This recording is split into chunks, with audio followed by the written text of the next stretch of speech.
வந்துருச்சு. Very good very good very good very good. அருமை அருமை அருமை அருமை.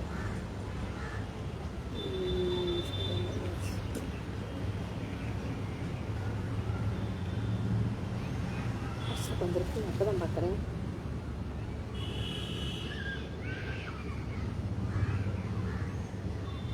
All staff come tomorrow at 10:30 PM at school. WhatsApp message வந்திருக்கு. நாளைக்கு ஸ்கூலு எப்போ வந்திருக்கு? காலையிலே வந்திருக்கு மெசேஜ். நான் அப்போ தான் பார்க்குறேன். விளங்கும்.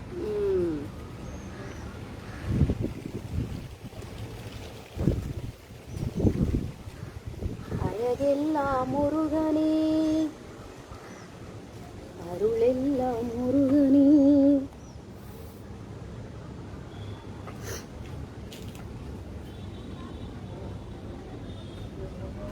இன்னைக்கு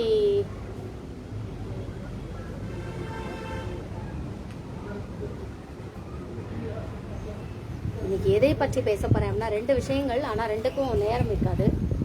ஒன்று மட்டும் பேசுறேன்.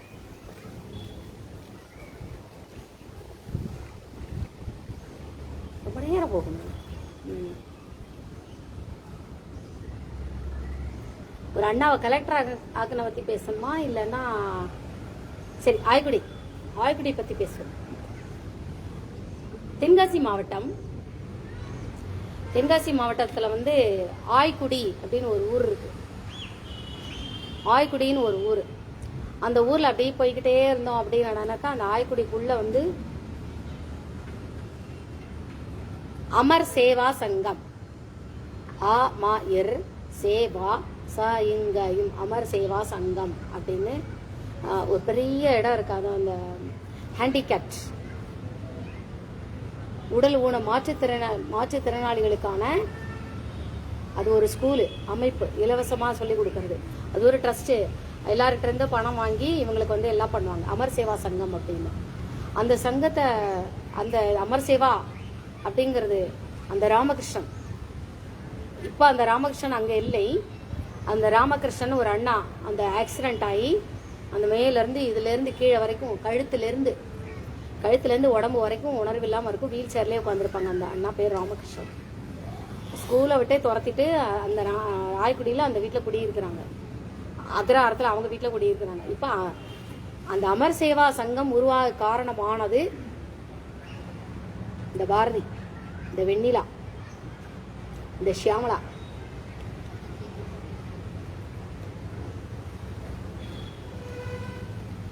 அப்போது ஒரு நாள் வந்து நான் வந்து சின்ன குழந்தை, அப்போ சின்ன பொண்ணு. நான் வந்து 3rd ஸ்டாண்டர்ட் 4th ஸ்டாண்டர்டு தான் நான் படிச்சுட்டு இருப்பேன்னு நினைக்கிறேன். அந்த ஆய்குடியில் வந்து ஒரு பெருமாள் கோயிலா முருகன் கோயில் ஏதோ ஒரு பெருமாள் கோயில் நினைக்கிறேன், அக்ரஹாரம். இப்போ அந்த சத்திரம் கிடையாது. அக்ரஹாரத்தில் வந்து அந்த பெருமாள் கோயில் பக்கத்தில் சத்திரம்னு ஒன்று உண்டு. சத்திரம். அந்த சத்திரத்தில் எங்கள் அப்பாவோட பெரியப்பா பையன் கோபால சுப்பிரமணியன் அவர் பேர். அவருடைய பேர் வந்து கோபால சுப்பிரமணியன். எங்கள் அப்பாவோட அண்ணா. அவங்க பெரியம்மா பேர் என்னன்னு தெரியல எனக்கு. அவங்களுக்கு கோமான்னு ஒரு அக்கா. அந்த அண்ணாவோட வீட்டுக்கு வந்து பெரியப்பாவோட வீட்டுக்கு ஏதாவது கோவிலில் ஏதாவது விசேஷம் அப்படின்னா எங்கள் அம்மா எல்லாரும் சேர்ந்து நாங்கள் இங்கே வருவோம். சில சமயத்தில் ஸ்கூலில் லீவ் விட்டாச்சு அப்படின்னு நினைக்க எங்கள் அக்கா என்னை ரொம்ப டார்ச்சர் கொடுப்பா. வீட்டிலே இருக்க விட மாட்டா. அதுக்காக எங்கள் அப்பா என்ன பண்ணுவார், என்னை ஆய்குடியில் கொண்டு வந்து இவாத்தில் விட்டுட்டு பெரியப்பாவத்தில் விட்டுட்டு எங்கள் அப்பா அங்கே எங்கேயாவது இதுக்கு போவார்.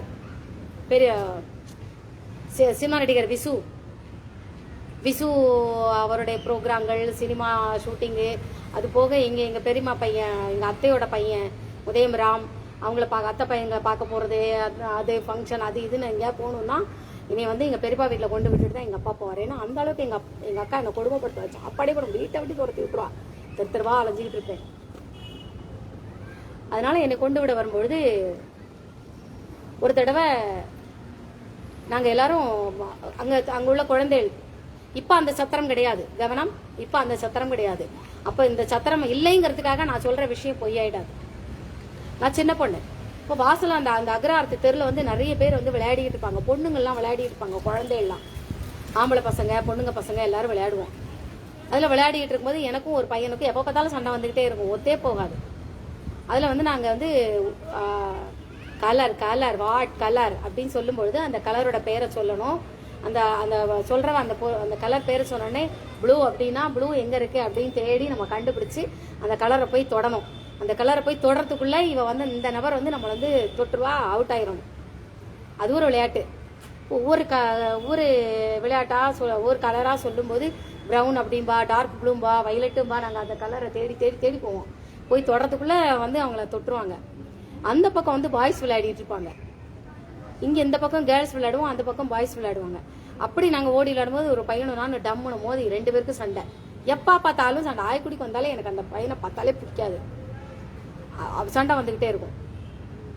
இவன் என்ன பண்ணா, இந்த கலர் சொன்ன உடனே ஒரு மாதிரி டார்க் கிரீன், அது வந்து கிரீனும் இல்லாமல் ப்ளூவும் இல்லாமல் ஒரு கிரீன். அந்த கலரு சொன்ன உடனே இது கிரீனா ப்ளூவா அப்படின்னு தெரியாம இந்த அண்ணா இருக்காங்களா, இந்த அண்ணா ராமகிருஷ்ணன் அண்ணா, இந்த அமர் சேவா சங்கம் ராமகிருஷ்ணன் அண்ணா வந்து அப்ப இன்ஜினியரிங் காலேஜுக்கு போயிட்டு இருக்கா. இல்ல அதுக்கு முன்னாடி, ஆமா அதுக்கு முன்னாடி உள்ள சம்பவம், ரைட்டு. அதை சொல்லிட்டு தான் இதை சொல்லணும். அதை சொல்லிட்டு தான் இதை சொல்லணும், மாத்தி மாத்தி சொல்லிட்டு இருக்கேன். சரி, இதை ஒரு பக்கம் வைப்போம். இங்க என்னை வளர்த்தார்ல சீனிவாச சர்மா அப்படின்னு சொல்லிட்டு ஒரு இசை குடும்பம் அக்ரஹாரத்துல. இந்த இப்ப இருக்கார்ல கண்ணன் மகாலிங்கம் ஆசாரி வீடு, கண்ணன் மகாலிங்கம் ஆசாரி, பாலசுப்ரமணியன் டிஎம்கேல கவுன்சிலரா இருக்கான் அக்ரஹாரத்துல, முதல் வீடு. அதுதான் என்னுடைய குரு சீனிவாச சர்மாவோட வீடு. நானும் கல்யாணின்னா அந்த வீட்டுல எப்போதும் விளையாடிக்கிட்டு இருப்போம். நம்ம சிப்பி ஏட்டி இனிச்சு பெக்கிட்டாரு அந்த முதவி தான். நானும் அவனும் தான் விளையாடிக்கிட்டு இருப்போம் சின்ன குழந்தையில. அந்த வீட்டுல சீனிவாச சர்மான்னு ஒருத்தர் இருந்தாரு. அவருடைய பொண்ணுங்க வேதா மாமிக்கும் எங்க மாமாவுக்கும் கல்யாணம். அதுக்கு முன்னாடி இல்ல. அப்போ வந்து இவங்க வந்து என்ன பண்ணுவாங்க, இங்க அக்ரஹாரத்துக்கு ஏதோ ஒரு விசேஷத்துக்கு எதுக்கோ வரோம் நாங்க. அப்பெல்லாம் மாமா மாமி கல்யாணம் ஆகலை. இப்போ இவங்க கூட இங்க அக்ரஹாரத்துக்கு நாங்க வரும்போது இங்க அவங்க ஒரு வீட்டுல வந்து கூப்பிட்டு விட்டுருக்காங்க. இந்த ராமகிருஷ்ணன் அண்ணா இருக்கார் இல்லையா, அவர் வந்து 10th முடிச்சிருக்காரு. 10th +2 முடிச்சாச்சு. முடிச்சதுக்கு அப்புறம் வந்து வீட்டுல ரொம்ப ஏதோ டார்ச்சர் கொடுக்கறது, கோவம் வந்த மாதிரி பேசுறது, சண்டை போடுறது, அந்த மாதிரிலாம் பிரச்சனைகள் இருக்கும்போது சீனிவாச சர்மா சொல்லியிருக்கிறாரு, என்கிட்ட ஒரு பொண்ணு இருக்கா, அந்த பொண்ணுகிட்ட நம்ம கேட்போம் அப்படின்னு சொல்லிட்டு என்னை கூட்டிட்டு வர்றாரு. கூட்டிட்டு வந்த உடனே இதான் அண்ணா ராமகிருஷ்ணன் அண்ணா, இந்த அண்ணாக்கு என்னவா சொல்லு அப்படின்னு சொல்லிட்டு என்கிட்ட கேட்கறான். கேட்ட உடனே நான் அந்த அண்ணா ரொம்ப கோவமா இருப்பா. அதுல ஏதோ பிரச்சனை இருக்கு, சண்டை சண்டை சண்டை. +2 முடிச்சாச்சு. +2 முடிச்சுட்டு இன்ஜினியரிங் சேரணுமா என்னமோ தெரியல சரியா. ஆமா, இன்ஜினியரிங் போகணும்னா +2 முடிச்சாச்சு, இன்ஜினியரிங் சேரணும்னு பிளானிங். அப்போ எதுக்குமே ஒத்து வராம அந்த அண்ணா கோவத்துல நல்லா படிப்பா. அந்த அண்ணா என்னை கூப்பிட்டு இந்த அண்ணா பார்த்து சொல்லு அப்படின்னோடனே நான் அண்ணாவோட தோள்களை அப்படி கையை பிடிச்சிட்டு இப்படி சொல்றேன். அப்பெல்லாம் எனக்கு மழலைனா மழலை, அப்படி ஒரு மழலை, சரியான மழலை. ஒரு 3 வயசு 4 வயசு இருக்கும். மழலைன்னா சரியான மழலை. அப்பதான் நான் எல்லாருக்கும் ஜோசியம் சொல்லிக்கிட்டு இருந்த வேலை அது. அப்போ ஆய்க்குடியில் இந்த மாதிரி ஒரு பிரச்சனைன்னு தெரிஞ்ச உடனே இந்த சீனிவாச சர்மா என்னை கூட்டிட்டு வருவாரு, ராஜு சார் எல்லாரும் என்னை கூட்டிட்டு வராங்க. இவனை போய் சொல்லு அப்படின்னு உடனே நான் போறேன். அப்ப நான் சொல்றேன், நீ தீத்தளா ஆடுவ அப்படின்னு. அவரோட அண்ணாவோட பிடிச்சிட்டு நீ தீத்தளா ஆடுவ அப்படின்னு. அப்ப அண்ணா வந்து தீத்தளா ஆடுவன்னா என்ன அர்த்தம் அப்படின்னு உடனே இவர் ரமணி அண்ணா அந்த சீனிவாச சர்மா இவங்க சொல்றாங்க, இவளுக்கு வந்து டா வராது, கா வராது, ரா வராது. அப்படிங்கும்போது தீத்தள் அப்படிங்கும்போது தாவுக்கு போல டாவை போட்டுப்பாரு, லாவுக்கு போல ரா போட்டுப்பாரு. அப்படிங்கும்போது டீச்சரா வருவா, தீத்தலா வருவா அப்படிங்கும்போது டீச்சரா வருவா அப்படின்னு உடனே அதுக்கு ராமகிருஷ்ணன் வந்து சொல்ற, அச்சி நானா, எனக்கு டீச்சர் வேலையே பிடிக்காது, நாளா டீச்சர் வேலைக்கெல்லாம் போக மாட்டேன்.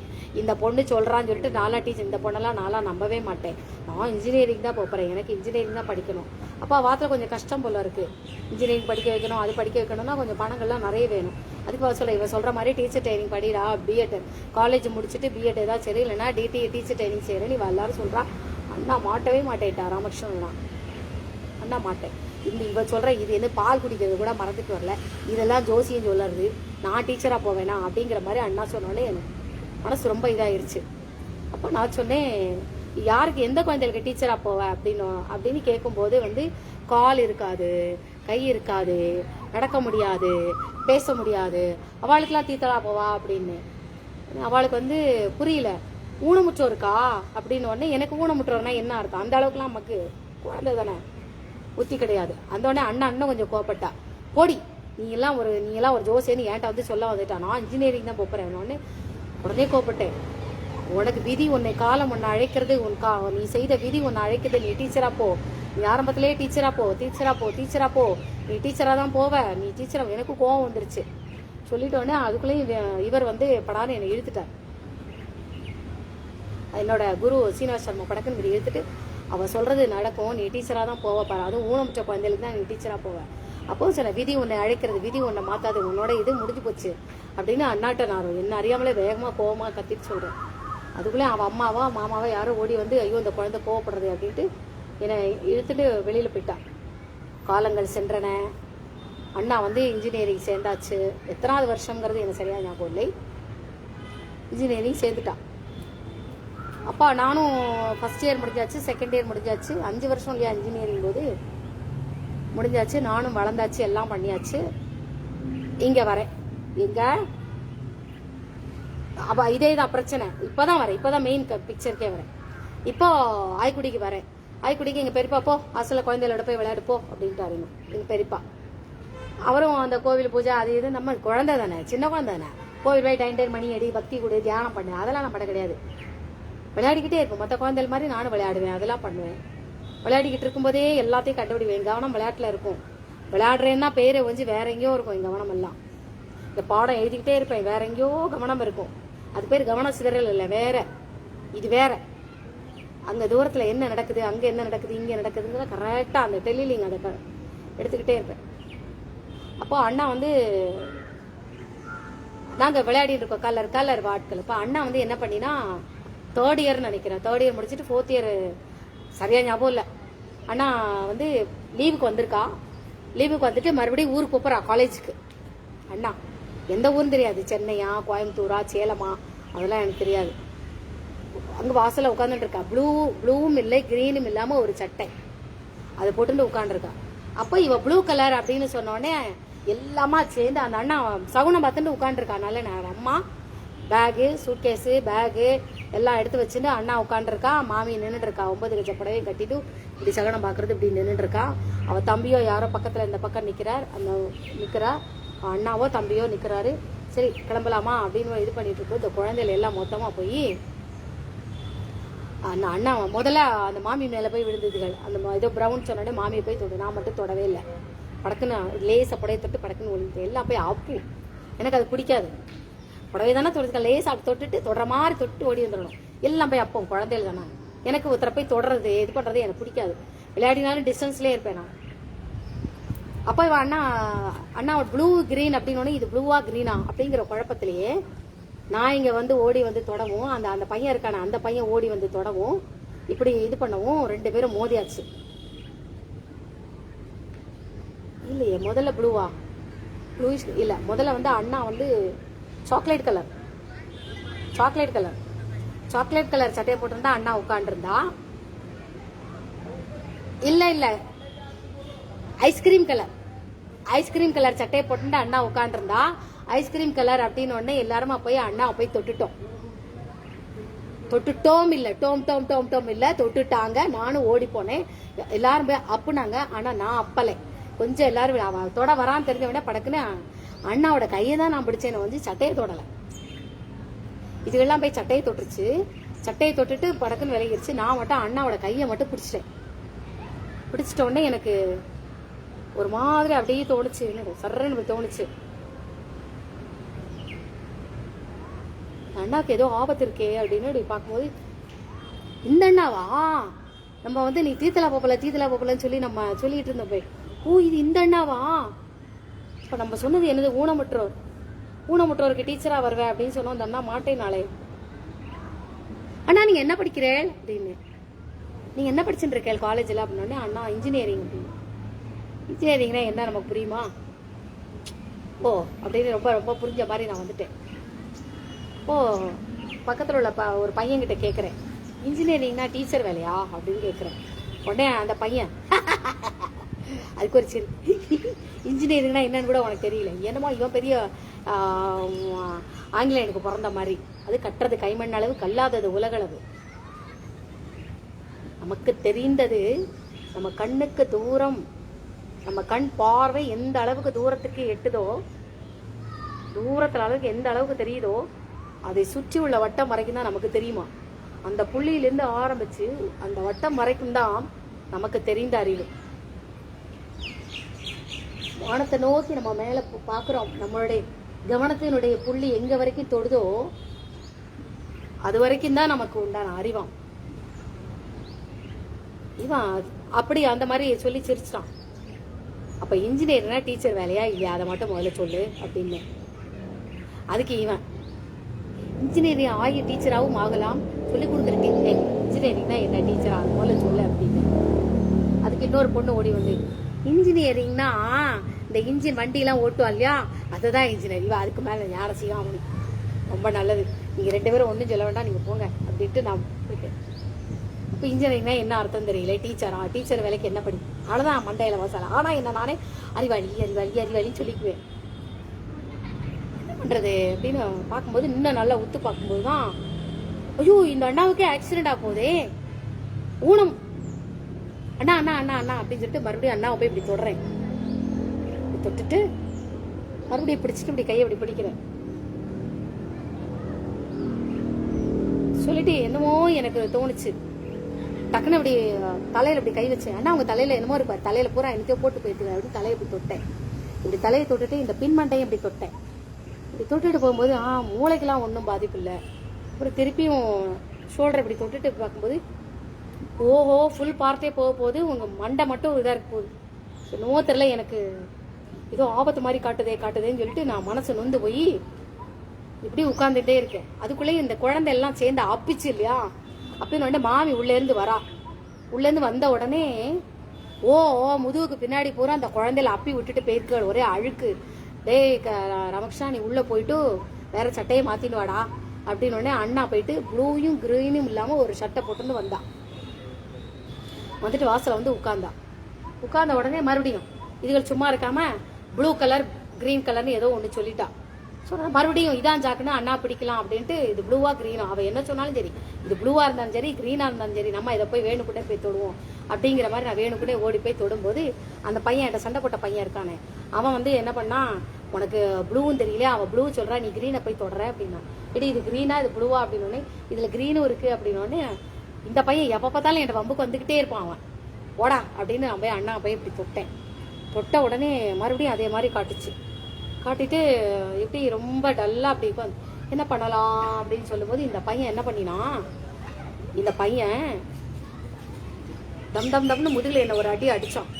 அடிச்சிட்ட உடனே நான் திருப்பி அவனை அடிக்கிறதுக்கு ஓடிட்டு, போடா அவனை அப்புறம் கவனிச்சுக்கிறேன் அப்படிங்கிறதுக்குள்ள, ஐயோ அந்த அண்ணாக்கு நம்ம பாதுகாப்பு அனுப்பணுமே அப்படிங்க என்ன செய்யலாம்னு யோசிக்கிறதுக்குள்ள, அண்ணாக்கு பாதுகாப்பு அனுப்பினேன் அப்படின்னு சொல்லிட்டு நான் என்ன பண்ண, மறுபடியும் பாதுகாப்பு அனுப்புறதுக்குள்ள அண்ணா எந்திருந்து சவுனம் நன்னா இருக்கு அப்படின்ட்டு கிளம்பி இப்படி வர.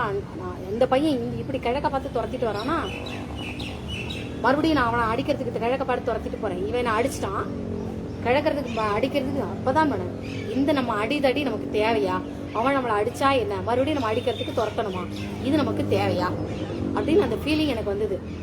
ஐயோ அண்ணா விட்டுட்டோமே அப்படின்னு சொல்லிட்டு நான் என்ன பண்ணேன், திருப்பியும் அண்ணாவை பிடிக்கிறதுக்காக, அண்ணாக்கு ஒரு பாதுகாப்பு வளையம் போடணும் அப்படிங்கிறதுக்காக விறுவிறுன்னு ஓடி வரேன். அந்த கல் வழியா அப்படி இறங்கி பஸ் ஏறி போயிட்டான். பஸ் ஏறினோடனே அங்க ஒரு இறங்கி ஐயோ நொந்து போயிட்டு, அங்க பாலம் 2 பாலம் இருக்கும் அந்த கோவிலுக்கு பக்கத்துல. அதுக்கப்புறம் தோப்பு இருக்கும், கல்லுக்கெல்லாம் அப்படி இறக்கம் இருக்கும், இப்படி இறக்கம் இருக்கும். இறக்கி அந்த ரோட கிராஸ் பண்ணி பஸ்ல ஏறி அண்ணா போயிட்டான்.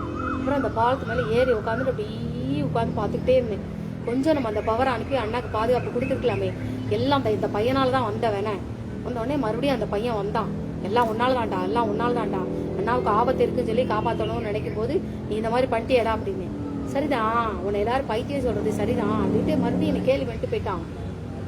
அவன் பாட்டு போயிட்டு நான் அப்படியே ஐயோ என்ன பண்றது தெரியலையே, என்னால காப்பாற்ற முடியலையே அப்படின்னு சொல்லிட்டு மனசு ரொம்ப உடஞ்சிட்டு, அதுக்கப்புறம் விளையாட்டுல இது பண்ணவே இல்லை. அப்ப சாயங்காலம் வந்து பெரியப்பா வந்து சாப்பிட வா அப்படின்னு கூப்பிட்டேன். நான் அப்படியே உட்காந்துட்டே இருந்தேன். அந்த தென்னை மரத்துக்கிட்ட உட்காந்துட்டு அந்த பெரியப்பா கூப்பிட்றாருங்க வா அப்படின்னு. நான் வரல அப்படின்னு. ஏன் அப்படின்னு, எனக்கு மனசு கஷ்டமா இருக்கு அப்படின்னு. அங்கே ஒரு அண்ணா இருந்தாலையா, எந்த அண்ணா அப்படின்னு. அன்னைக்கு வந்து நான் சொன்னேன்ல தீத்தலா போவேன்னு சொல்லிட்டு ஒரு அண்ணா சொன்னேன் இல்லையா, அந்த அண்ணா அப்படின்னு. எந்த அண்ணா சொல்லுங்கவா, அந்த ஆற்றை காட்டு அப்படின்னு. அந்த ஆற்றுக்கு இந்த ஆற்றுல ஒரு அண்ணா அப்படின்னு. பெரியப்பா இன்ஜினியரிங்னா என்னது, டீச்சராக போகிறதா அப்படின்னு. இல்லை இன்ஜினியரிங்கிறது நம்ம அந்த மிஷின் எல்லாம் இது பண்ணுவோம் இல்லையா, ஒவ்வொரு மிஷினையும் எப்படி தயாரிக்கணும், எப்படி பாட்டெல்லாம் சேர்க்கணும், அதுக்கு பேர் தான் இன்ஜினியரிங். ஓஹோ, இந்த பையனுக்கு அதுவே தெரியல, அது தெரியாம தான் நம்மளை அப்படி கேளு. நீ அவன்கிட்ட கேட்டியா? ஆமாம், அவனுக்கே என்னன்னு தெரியாது, நீ அவன்கிட்ட போய் கேட்டியா? அப்புறம் இந்த பொண்ணு இப்படி சொன்னா, அவளுக்கும் தெரியாது, இவட்ட போய் கேட்டியா? இல்லை அரைக்காடாக தெரிஞ்சுக்கிட்டே மற்றவங்களை கேள்வி பண்ணுறது. சரி அப்படின்னோட்ட எனக்கு மனசு என்னாச்சுன்னு, இந்த மாதிரி காட்டுறது பெரியப்பா, மனசு ரொம்ப கஷ்டமாக இருக்கு அப்படின்னு. சரி எது விதியோ அந்த விதியின்படி போவோம் அப்படின்னு. மறுநாளைக்கு எங்கள் பெரியப்பா அந்த லீவு முடிஞ்சாச்சுன்னு சொல்லி எங்கள் பெரியப்பா என்னை கொண்டு போய் கிருஷ்ணாவரத்தில் கொண்டு விட்டுட்டார். விட்டுட்டு ஒரு மாதம் கூட இருக்காது, விட்டாச்சு. விட்டதுக்கப்புறம் கொஞ்ச நாள் ஆச்சு. நாளானதுக்கப்புறம் இந்த கல்யாணிக்கா இருக்கு இல்லையா, கிழக்க கல்யாணி அக்கா, கோச்சா கண்ணன் அவாத்தில் நினைக்கிறேன். கல்யாணிக்காவோட அக்கா, கல்யாணிக்காவோட அக்கா, இன்னும் ஒரு அக்கா இருக்கா, அந்த அக்காவோட கல்யாணத்துக்கு நாங்கள் வரோம். எங்கள் பாட்டி தான் சமையல்லாம் பண்ணோம், அதுக்காக நான் கல்யாணத்துக்கு வரோம். சம்திங் ஏதோ வரும்போது எல்லோரும் வாசலில் விளையாடின்னு இருக்கும்போது தான் அவன் சொன்னான், இந்த பற்றியா இந்த ஒரு அண்ணா இருக்கா பார்த்தியா, ஒரு ஷெட்டு மாதிரி போட்டுக்கும், அந்த அண்ணாவத்து பக்கத்தில் இந்த கார் ஷெட்டுன்னு சொல்லும் இல்லையா, மாட்டு தொழுவம் இருக்கும், என்னமோ கொஞ்சம் இடம் இருக்கும் ஸ்பேஸு, அந்த இதில் வந்து ஒரு அண்ணா வந்து உட்காந்துட்டு இருந்தா. அந்த அண்ணா பார்த்தியா, இந்த அண்ணா இருக்கா இல்லையா, அந்த அண்ணா வந்து இன்ஜினியரிங் படிக்க போகும்போது எதுமோ மிலிட்ரி சரியாக தெரில, அது மேலேருந்து இது குளிக்கும் போது கீழே விழுந்து அண்ணாவோட ஆக்சிடெண்ட்டில் வந்து இடுப்புக்கு கீழே அந்த முதுகு எலும்பெல்லாம் இதாக போய் கழுத்துக்கு கீழே உணர்வே இல்லாமல் போயிடுச்சு. அப்படின்னோடனே தலையை சுற்றிடுச்சு எனக்கு. யாரை சொல்கிற நீ அப்படின்னோடனே, சரி அந்த அண்ணாவை நம்ம பார்ப்போம், அன்றைக்கி நம்ம காமிச்சிட்டு அந்த அண்ணா தானா பார்ப்போம் அப்படின்னு சொல்லிட்டு, சரி நம்ம விளையாடுற மாதிரி, நம்ம கண்ணா வச்சு விளையாடுற மாதிரி வேகமாக அங்கே போய் ஒளிஞ்சிக்கிட்டேன். அண்ணா இருக்கிற இடத்துல போய் ஒளிஞ்சிட்டு அண்ணாவோட சேருக்கு கீழேயே நான் போய் ஒளிஞ்சுக்கிட்டேன். ஒளிஞ்சுக்கிட்டு காலை தொடறேன். அண்ணாவுக்கு உணர்ச்சிகள் இல்லை, கையில் உணர்ச்சிகள் இல்லை. டக்குன்னு அண்ணா முன்னாடி வந்து நிற்கிறேன். அண்ணா முன்னாடி வந்து நிற்கிறேன். நீங்கள் ராமகிருஷ்ணா அண்ணா தானே அப்படின்னு. அப்போ எனக்கு ரா வந்துருச்சு எனக்கு. அப்போ பெரியப்பா இருந்தாருன்னு நினைக்கிறேன், சரியா ஞாபகம் இல்லை. இந்த மாதிரி ராமகிருஷ்ணனுக்கு நீ சொன்ன மாதிரியே இதாகிடுச்சு, இருக்கான் பாரு அப்படின்னு. பார்க்க போனா அந்த அண்ணா, நீங்கள் ராமகிருஷ்ணா தானே, அண்ணா விறுவிறுன்னு அழுதா. நீ ஹேமா தானே? ஆமாம் நான் ஹேமா தான். நீ கனகரா மேற்கொண்டு தானே? ஆமாம். நீ சொன்னதெல்லாம் நடந்துருத்து. எனக்கு இந்த மாதிரி ஆயிடுச்சு. நீ சொன்னது மீறி நான் டீச்சர் ட்ரைனிங்கே நான் படிச்சிருக்கலாம். நீ சொன்னது மீறி நான் அந்த மாதிரி ட்ரைனிங் வந்துட்டு, இன்ஜினியரிங் ஏதோ ஒரு ட்ரைனிங் வந்துட்டேன், எனக்கு இந்த மாதிரி ஆயிடுச்சு அப்படின்னு சொல்லிட்டு அண்ணாவை பொறுத்த வரைக்கும், ராமகிருஷ்ணனை பொறுத்த வரைக்கும், அந்த அண்ணா ட்ரீட்மெண்ட்டுக்கு போயிருந்தப்போ நல்ல மன தைரியங்கள் எல்லாம் கொடுத்து, எல்லாத்தையும் இந்த மாதிரிலாம் விபத்துலாம் நடந்துன்னா அவளுக்கு ஃபஸ்ட்டு கவுன்சிலிங் தான் கொடுப்பாங்களாம், மனோதைரியம் வேணும் அப்படின்னு.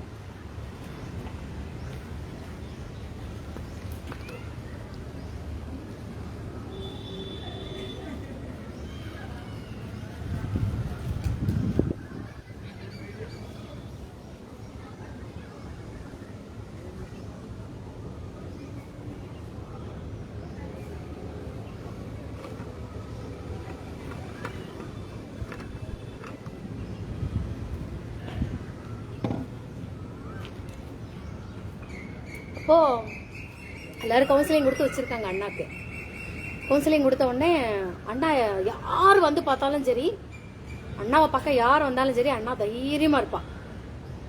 ஒன்றும் இல்லை, நமக்கு விதி இருக்குது, இதுதான் நம்ம இதுதான் பயணம், இதுதான் வாழ்க்கை, நம்ம அந்த விதியை எடுத்துட்டு நம்ம போயிட்டே இருக்கணும் அப்படின்னு நம்ம பூர்வ ஜென்ம கர்மா அப்படி இப்படிலாம் எல்லாரும் சொல்லியிருக்காங்க. ஆனால் அண்ணா அந்த கவலை, அந்த தைரியம் எல்லாத்தையும் மறந்துட்டு என்னை பார்த்தோடனே அழுதா. விறுவிறுன்னு அழுத உடனே, நீதான் வாழ்க்கையில எல்லாருக்கும் திருப்பு முனையா இருப்பேயாமே, யார் தான் கோவப்பட்டவா இருந்தாலும் சரி, எப்படிப்பட்ட வந்தாலும் சரி, நீ அவளை மாத்தி விட்டுருவியாமே, நீ எல்லாருக்கும் நீ திருப்பு முனையை நான் கேள்விப்பட்டேன். இப்ப என் வாழ்க்கைக்கு திருப்பு முனை, என் வாழ்க்கை இப்படி ஆயிடுச்சே, இப்ப இந்த உடம்ப வச்சுட்டு நான் எப்படி திருப்புமனையா, எனக்கு எப்படி திருப்புமனையா வரும், நீ எனக்கு எப்படி திருப்புமனை பண்ண போற அப்படின்னு உடனே அண்ணாவோட பாதங்களை அப்படி பிடிச்சு சரி இது பண்ணி விடுவோமா அப்படின்னு சொல்லிட்டு நான் பாக்குறேன். கால்களை அப்படி பிடிச்சு பார்த்தேன். கர்ம வினை ஆச்சா.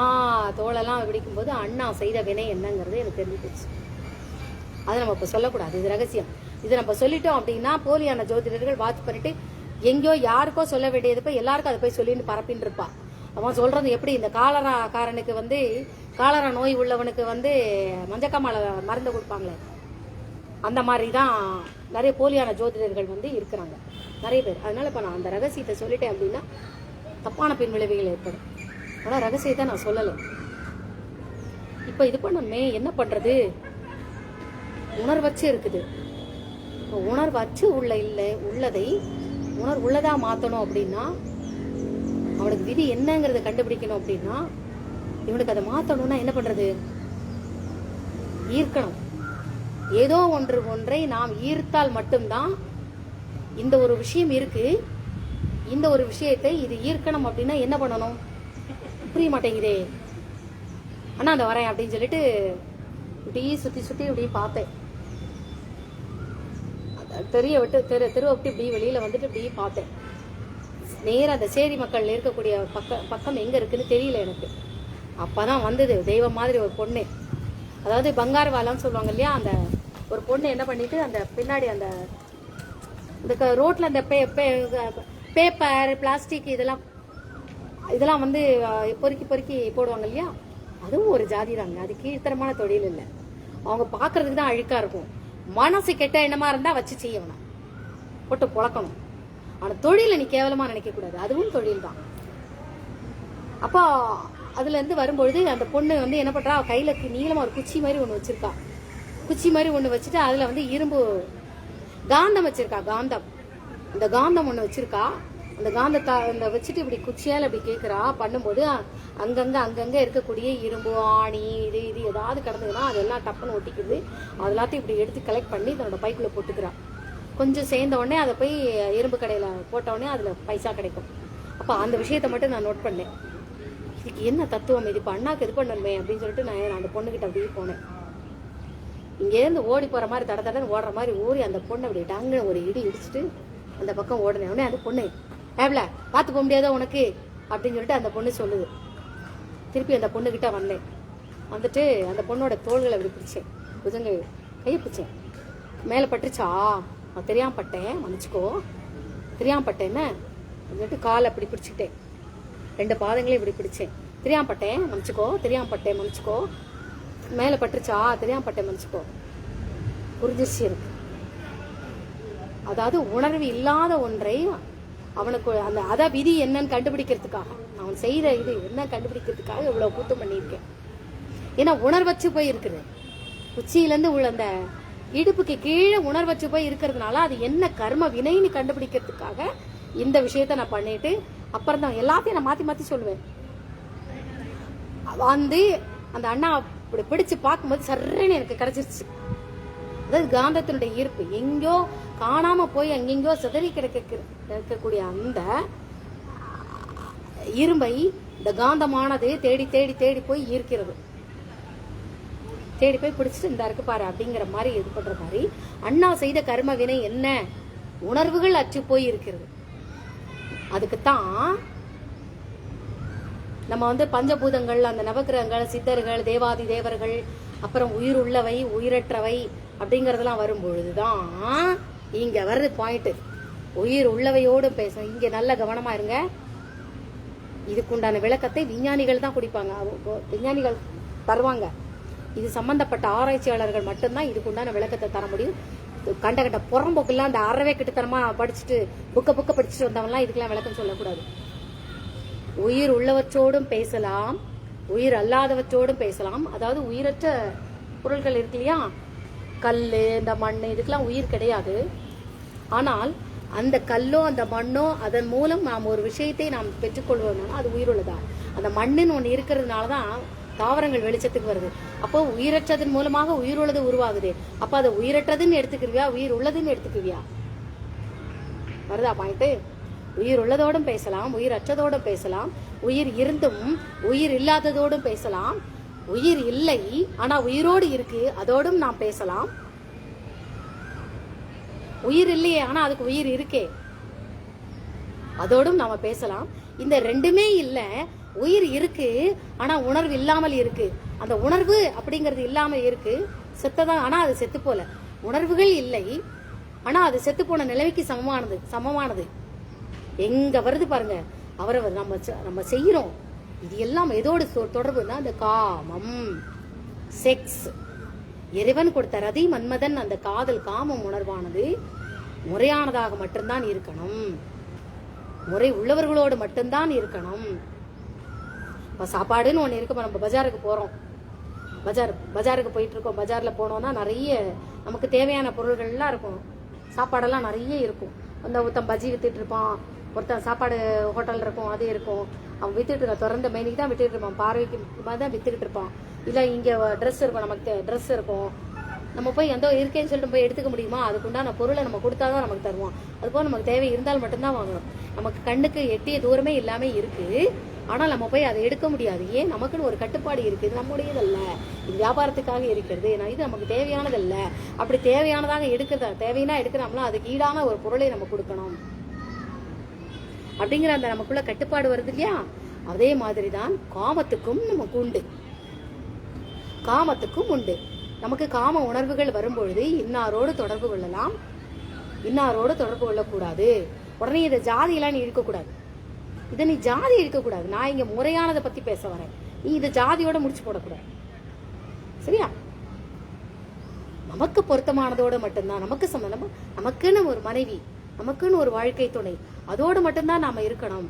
பெண்ணு இப்ப இருக்கா அப்படிங்கறது யாருமே கேட்க நாதி இல்லைங்கிறதுக்காக அதை போய் அந்த பெண்ணை போய் நம்ம தொடக்கூடாது. அது மாதிரி காமத்துக்கும் உண்டு. அப்ப காம உணர்வுகள் அப்படிங்கும் போது நீ இயற்கையை மீறி நம்ம பண்ணும்பொழுது, இயற்கை விதிகளை மீறி நீ பண்ணும்பொழுது உனது உணர்வுகள் செயலற்று போகும். வருதா? உயிர் இருக்கும் ஆனா உணர்வு இருக்காது, உணர்வு இருக்கும் ஆனா உணர்ச்சி இருக்காது, உணர்வுகள் இருக்கும் ஆனா அங்க உயிர் இருக்காது, உணர்வுகள் இருக்கும் ஆனா உயிர் இருக்காது. குழப்புதா? இதுக்கு விளக்கம் அப்புறம் சொல்றேன், யோசி. உயிர் இருக்கு ஆனா உயிர் இல்லாததா இருக்கு, உயிர் இல்லை ஆனா உயிரோட இருக்கு. உயிர் இல்ல, அது சம்பந்தப்பட்ட உயிர் இல்லை, ஆனா அது உயிரோட இருக்கு. எப்படி நம்ம அந்த ஹார்ட் பிளான்ட், சரி இது இது இதை இப்போ இதை பத்தி இப்ப பேச வேண்டாம். அப்ப அண்ணாவோடது தொட்டு இப்படி பார்க்கும்பொழுது ஓ கர்ம வினை என்னன்னு தெரிஞ்சு போச்சு. இப்பதான் கர்ம வினையை கண்டுபிடிச்சேன். அந்த பொண்ணு, ஏன் அந்த பொண்ணை போய் நீ தொட்ட அப்படின்னு கேட்கலாமா? கேக்குறீங்களா? ஏன் நீ சேரி பக்கம் போய் நீ அந்த சக்தியை எடுத்த நீங்க கேக்குறீங்களா? அக்ரார்த்த பெருமாளை போய் சேவிச்சா கூட கிடைக்கலாமே, அங்கெங்க கோவில் இருந்தா கூட கிடைக்கலாமே, ஏன் சர்ச்சில் போய் ஜெபம் பண்ணா கூட கிடைக்குமே, ஏன் அங்க போய் நீ அந்த மசூதியில போய் நீ தொழுகை பண்ணா கூட உனக்கு அந்த விஷயங்கள் கிடைக்குமே. அங்கும் இறைவன் இருக்கின்றானே, அங்க இறைவனோட பேசினா கூட பக்தியோட நீ நல்ல இது பண்ணா கூட அங்கிருந்தும் உனக்கு விடை கிடைக்கலாமே. அப்படி அல்ல, இறைவன் இருக்கின்றான் என்று சொல்வது அவைகள். ஆனா இது என்னது? செய்யும் தொழிலிலும் இறைவன் இருக்கின்றான், செய்யும் தொழிலிலும் இறைவன் இருக்கின்றான். அப்ப அந்தந்த தொழிலுக்கு, ஒவ்வொரு தொழிலுக்கும் ஏற்றவாறு ஒவ்வொரு தன்மைகள் இருக்கும். ஒவ்வொரு தொழிலின் தன்மைக்கு ஏற்றவாறு அவனது குணங்கள், பழக்க வழக்கங்கள், அவன் பேச்சுக்கள், நடவுடைகள், தினப்படி அவனை உணவு சாப்பிடக்கூடிய நேரம், காலம், அவன் சாப்பிடக்கூடிய உணவு விதங்கள் எல்லாமே மாறுபடும். குணங்கள் மாறுபடும், புத்தி மாறுபடும், எல்லாம் வித்தியாசமாக இருக்கும் அவன் திறமைக்கு ஏற்றவாறு.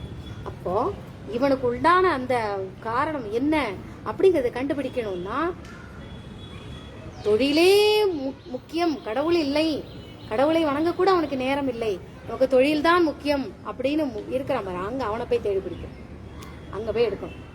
நானும் என்னோட சக்தியெல்லாம் எனக்கு நிறைய விஷயங்களுக்கு நிறைய பேருக்கு நான் விஷயங்களை பண்ணணும் அப்படின்னா தியானத்தோடு இருப்போம். பிரபஞ்சத்தை தாண்டின சக்தி அது என்ன அப்படின்னா, அதுக்கு எதுவுமே இல்லை, அதுவே உண்மை. அங்கு எதுவுமே இல்லையா, எதுவுமே இருக்காது, உண்மைத்தன்மையானதாக இருக்கும், அதுதான் உண்மை. உனக்கு உண்மை என்னன்னு தெரிஞ்சுக்கணும்னா அதை நீ டச் பண்ணாதான் உண்மை என்னங்கிறத கண்டுபிடிக்க முடியும். அதை நீ டச் பண்ணிட்டு வந்தால் அப்படின்னா பொய் எது அப்படிங்கறத தெரிஞ்சுக்கிட்டு அதுல இருந்து நீ விலக முடியும். உண்மையிலே பெண்களை இது ரொம்ப மெயினான சப்ஜெக்ட் இது, சரியா? அப்போ இந்த உணர்வுகள் வந்து நம்ம முறையான பூஜைகள், குறிப்பிட்ட ஒரு இறைவனுக்கு மட்டும் குறிப்பிட்ட ஒரு பூஜை பலன்கள், குறிப்பிட்ட ஒரு இது பண்ணும் பொழுது அங்கு நமக்கு சில விஷயங்கள் கிடைக்காது. அதனால நம்ம இங்க வரணும். அதுக்குதான் பாதார விந்தம்னு சொல்றான். பாதத்தை அடிப்படையாக வச்சுத்தான் அதுல கால ஊன்றித்தான் வெண்ணெய் அளந்தான். யாரு? வாமனாவதார். வெண்ணெய் ஆதாரமாக எடுத்துக்கொண்டு பாதங்களை அளக்க, அப்படி அளக்கிறான் அப்படின்னா அது வந்து விண்வெளிக்கு போயிடும்.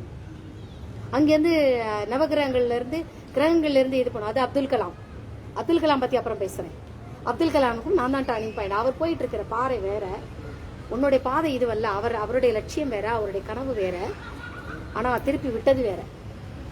Abdul Kalam, you can't believe. Abdul Kalam, அந்த அப்துல் கலாம் கையால தான் என்னுடைய விஜயராஜன் வருஷம் இங்க இருக்கிறோம். எங்க இருந்து எங்க எப்படி முடிச்சு போடுறேன் இப்ப ராமகிருஷ்ணன்.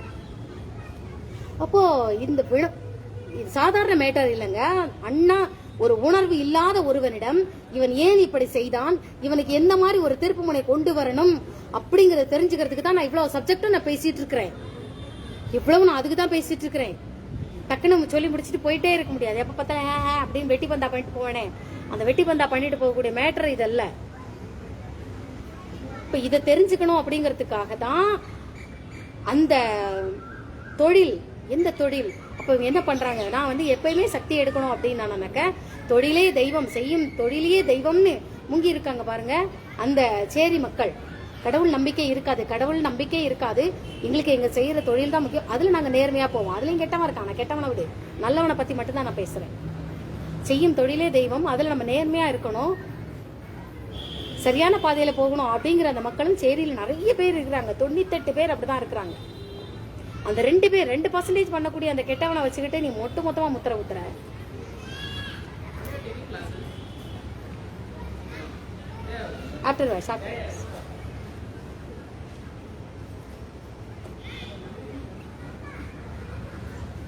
அதுக்காக என்ன பண்றான்? செய்யும் தொழிலே தெய்வம் இது பண்றது. அவனை போய் தேவையில்லாம சீண்டி விட்டுக்கிட்டு இருந்தான்னா அவன் அப்படிதான் கத்தியும் அருவாளையும் எடுப்பான் தன்னை பாதுகாக்கிறது. அப்ப அங்க போய் தான் நம்ம எடுக்கணும். என்னோட யாருக்காவது சக்தி மாத்தி விடணும் அப்படின்னா ஒரு சில விஷயங்களுக்கு நான் சேரி மக்கள்கிட்ட தான் என்னோட சக்தியை விட்டு வச்சுட்டு வருவேன். ரொம்ப தியான போற சக்தி ரொம்ப கூடிருச்சு அப்படின்னா எனக்கு தாங்க முடியலன்னா சேரியில போய் சின்ன பசங்களை போய் அடின்னு அடிச்சு போட்டு வந்துருவேன். போட்டு ஒரே ஓட்ட ஓடி வந்துடும். அப்ப சக்தி என்னை விட்டு போகிற வரைக்கும் அடி தான் அந்த பசங்களுக்கு. ஒருத்தரையா போட்டு அடிச்சிடும். மாறும்போது அவங்களுடைய வாழ்க்கை மாற ஆரம்பிச்சிடும், பணம் வர ஆரம்பிச்சிடும், படிப்பு நல்லா வர ஆரம்பிச்சிடும், அவங்களுக்கு நல்ல சமுதாயத்துல மதிப்பு வர ஆரம்பிச்சு நம்மளுடைய இதை அங்க மாத்தி விடும். அதனாலதான் நான் அங்க போவேன். அகரார்த்த பசங்களெல்லாம் தொடவே மாட்டேன். அவ கோவில் பூஜை அது இதுன்னு சும்மா காட்டுறா. ஆனா மனசெல்லாம் கெட்ட எண்ணம், மனசு ஆம்புட்டு கெட்ட எண்ணம். அவ இவன் கூட படுத்தா, இவன் கூட படுத்தா, இவன் கூட இதுதான் எண்ணின்னு இருப்பாள். அவளுக்கு அதுதான் வேலை. என்னை பொறுத்த வரைக்கும் நான் அக்ரகாரத்துல இருந்த வரைக்கும் நான் காயங்களை தான் நிறைய அனுபவிச்சேன்.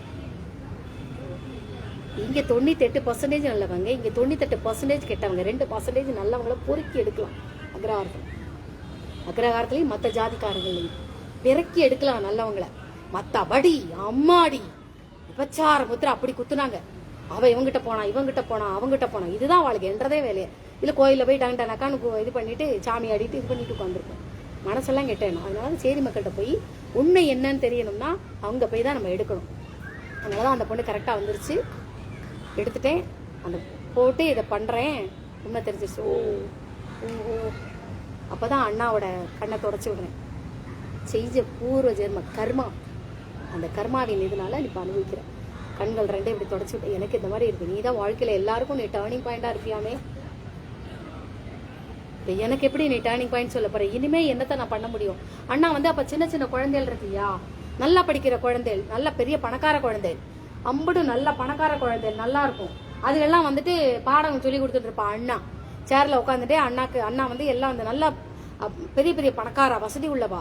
அங்க உள்ள குழந்தைகளுக்குலாம் நல்லா இருக்கிற குழந்தைகளுக்கு பூரா அண்ணா பாடம் சொல்லி எடுத்து உட்கார்ந்துட்டு இருப்பா. அதுகளும் எங்க படி குழந்தைகள் தானே விளையாடிட்டே தான் இருக்கும். வாய்ப்பாடு படியும்பா, அதை கணக்கு எழுதும்பா, அதுன்னா அண்ணா வாயாலே சொல்லி கொடுப்பா. அந்த குழந்தையில எடுத்துட்டு வந்து காட்டும், இது பண்ணும், விளையாடி தான் இருக்கும் குழந்தை. அப்ப அண்ணாவோட கண்ணை அப்படி துடைக்கிறேன். துடைச்சிட்டு நான் வந்து எல்லாருடைய வாழ்க்கைக்கு டர்னிங் பாயிண்டா இருக்கிறேன் இருப்பேன் என்பது உண்மைதான். ஆனா என்னை விட நீ டர்னிங் பாயிண்டா இருக்க போறியே, நீதான் இப்ப டர்னிங் பாயிண்டா இருக்க போற. என்ன சொல்ற எனக்கு புரியலையே. நிறைய பேரோட வாழ்க்கைக்கு நீ தான் டர்னிங் பாயிண்டா இருக்க போற. நீ இந்த நல்லா இருக்கிற குழந்தைகளுக்கு போய் நீ சொல்லி கொடுத்துட்டு இருக்க பத்தியா, இது வேண்டாம். அதுக்கு பதிலா இதே மாதிரி ஊனமுற்ற குழந்தைகள் இருப்பாங்க இல்லையா, மூளை சரியில்லாம இருப்பாங்க. மூளை சரியில்லாம இருக்கும், ஆனா கை கால்லாம் நல்லா ஆக்டிவேட்டா இருக்கும். கை கால் வந்து நல்லா இருக்காது, ஆனா மூளை நல்லா இருக்கும். கை காலும் சரியா இருக்காது, மூளையும் சரியா இருக்காது, யாரையும் டிபெண்ட் பண்ணி வாழ்ந்துட்டு இருப்பாங்க. அப்படி பலவிதமானவங்க இருக்காங்க இல்லையா, அவங்களுக்காக நீ டேர்னிங் பாயிண்டா இருக்கணும். அவங்களுக்கு நீ டீச்சராரு, அவங்களுக்கு நீ வழிகாட்டு. அவங்கள எங்கெங்க எடுத்துட்டு போகணுமோ, அவங்களுடைய வாழ்க்கையை எப்படி எப்படி கொண்டு போகணுமோ அவங்கள நீ கொண்டு போ. உன்னுடைய இந்த ஜென்மத்தின் பயணமே அதுதான். உன் இந்த ஜென்மத்தின் பயணமே அதுதான். இந்த ஜென்மத்தோட வேலையே அதுதான். அதை நீ பண்ணு. எனக்கு புரியல நீ என்ன சொல்ற அப்படின்னு அண்ணா சொல்றான். அப்போ நான் வந்து அண்ணாடு சொல்றேன், நீ சரின்னு மட்டும் சொல்லு, மத்தெல்லாம் நான் பாத்துக்கிறேன் அப்படின்னு. தெரியல, நான் பாத்துக்கிறேன். சரி, நீ சொல்றத நான் பண்றேன், அவ்வளவுதான். அதாவது நிறைய குழந்தைகள்லாம் வரும், அந்த நிறைய பணங்கள்லாம் வரும், அந்த பைசாலாம் தருவாங்க, இடம் வரும், நீ ஸ்கூல் கட்டு, அங்கெல்லாம் கட்டிட்டு எல்லாம் பண்ணிட்டு அந்த குழந்தைகளுக்குலாம் நீ எல்லாருக்கும் இலவசமா நீ கத்துக்கொடு. பணம் இருக்கிறவன்றது பணத்தை வாங்கு, இல்லாதவனுக்கு நீ எல்லாம் செய். அப்போ அதுக்கு அண்ணா சொல்றா, நல்ல கவனிங்க, இப்ப நான் தெளிவா சொல்றேன், அன்னைக்கு சொன்னதே எனக்கு புரியல. ஐயோ இது வந்து ப்ரோலாங் ப்ராசஸ்டி, அதெல்லாம் பண்ண முடியாதுடி அப்படின்னு சொல்லிட்டு அண்ணா சொன்னான். அப்போ ப்ரோலாங் ப்ராசஸ்ங்கிற அந்த வேர்டு வந்து நமக்கு அந்த அளவுக்குலாம் ஏது, குழந்தை தானே. இங்கிலீஷ் அறிவில அப்ப கிடையாது, ஏதோ இங்கிலீஷ்ல ஒரு வார்த்தை சொல்றேன், அவ்வளவுதான். அண்ணா ப்ரோசா பண்ணலாம்ண்ணா அப்படின்னு சொல்லிட்டு நேர் விறுவிறுன்னு ஓடிட்டு எங்க பெரியப்பாட்ட போயிட்டு, பெரியப்பா பெரியப்பா பெரியப்பா பெரியப்பா பெரியப்பா எனக்கு 5 பைசா தா அப்படின்னு பெரியப்பாட்ட போய், பெரியப்பா தான் வந்திருந்தார். எஸ் பெரியப்பா தான் கூட்டிட்டு வந்தாரு, அவங்க மறந்து போயிடுச்சு. பெரியப்பா தான் என்னை கூப்பிட்டு விட்டாரு. இந்த மாதிரி இந்த உடனே கூப்பிட்டு, இந்த மாதிரி ராமகிருஷ்ணனுக்கு இந்த மாதிரி முதல்ல விளையாடிட்டு நான் போயாச்சு, ஒளிஞ்சிருந்துட்டு போயாச்சு, இது பண்ணிட்டு போயாச்சு. பெரியப்பாட்ட போய் நான் சொல்றேன் இந்த மாதிரி இருக்குன்னா, அப்புறம் ஊருக்கு போயிட்டேன். மறுபடியும் இந்த மாதிரி அப்படின்னு என்னைய பத்தி கூப்பிட்டு விட்டுட்டு, இந்த மாதிரி நீ சொன்ன பத்தியா ராமகிருஷ்ணனுக்கு அந்த மாதிரி ஆயிரத்து வான்னு சொல்லி பெரியப்பா தான் கூட்டிட்டு. அப்போ பெரியப்பா 5 பைசா தா அப்படின்னு. ஆனால் பெரியப்பா அந்த வேட்டியில் அப்படி முடிச்சு வச்சிருப்பாருல, அதுல இருந்து 5 பைசா எடுத்துருந்தா அப்படின்னு கொடுத்தாரு என்கிட்ட. 5 பைசா அப்படி வாங்கிட்டு நேராக அண்ணா கிட்ட வந்தேன். அண்ணாட்ட வந்துட்டு அண்ணாவோட அப்படி துண்டை அப்படி எடுத்தேன், துண்டை அப்படி கட்டிட்டு அண்ணாவுக்கு உணர்வுகள் இருக்காது. அண்ணாவோட கையில இந்த 5 பைசா இருக்கு இல்லையா, அண்ணாவுக்கே உணர்ச்சிகள் இல்லை, ஃபுல்லா கட்டில துண்டை அப்படி கட்டிட்டு அந்த 5 பைசாவை அண்ணாவோட கையில அப்படி வச்சுட்டு நல்லா அப்படி மூடுவேன். மூடிட்டு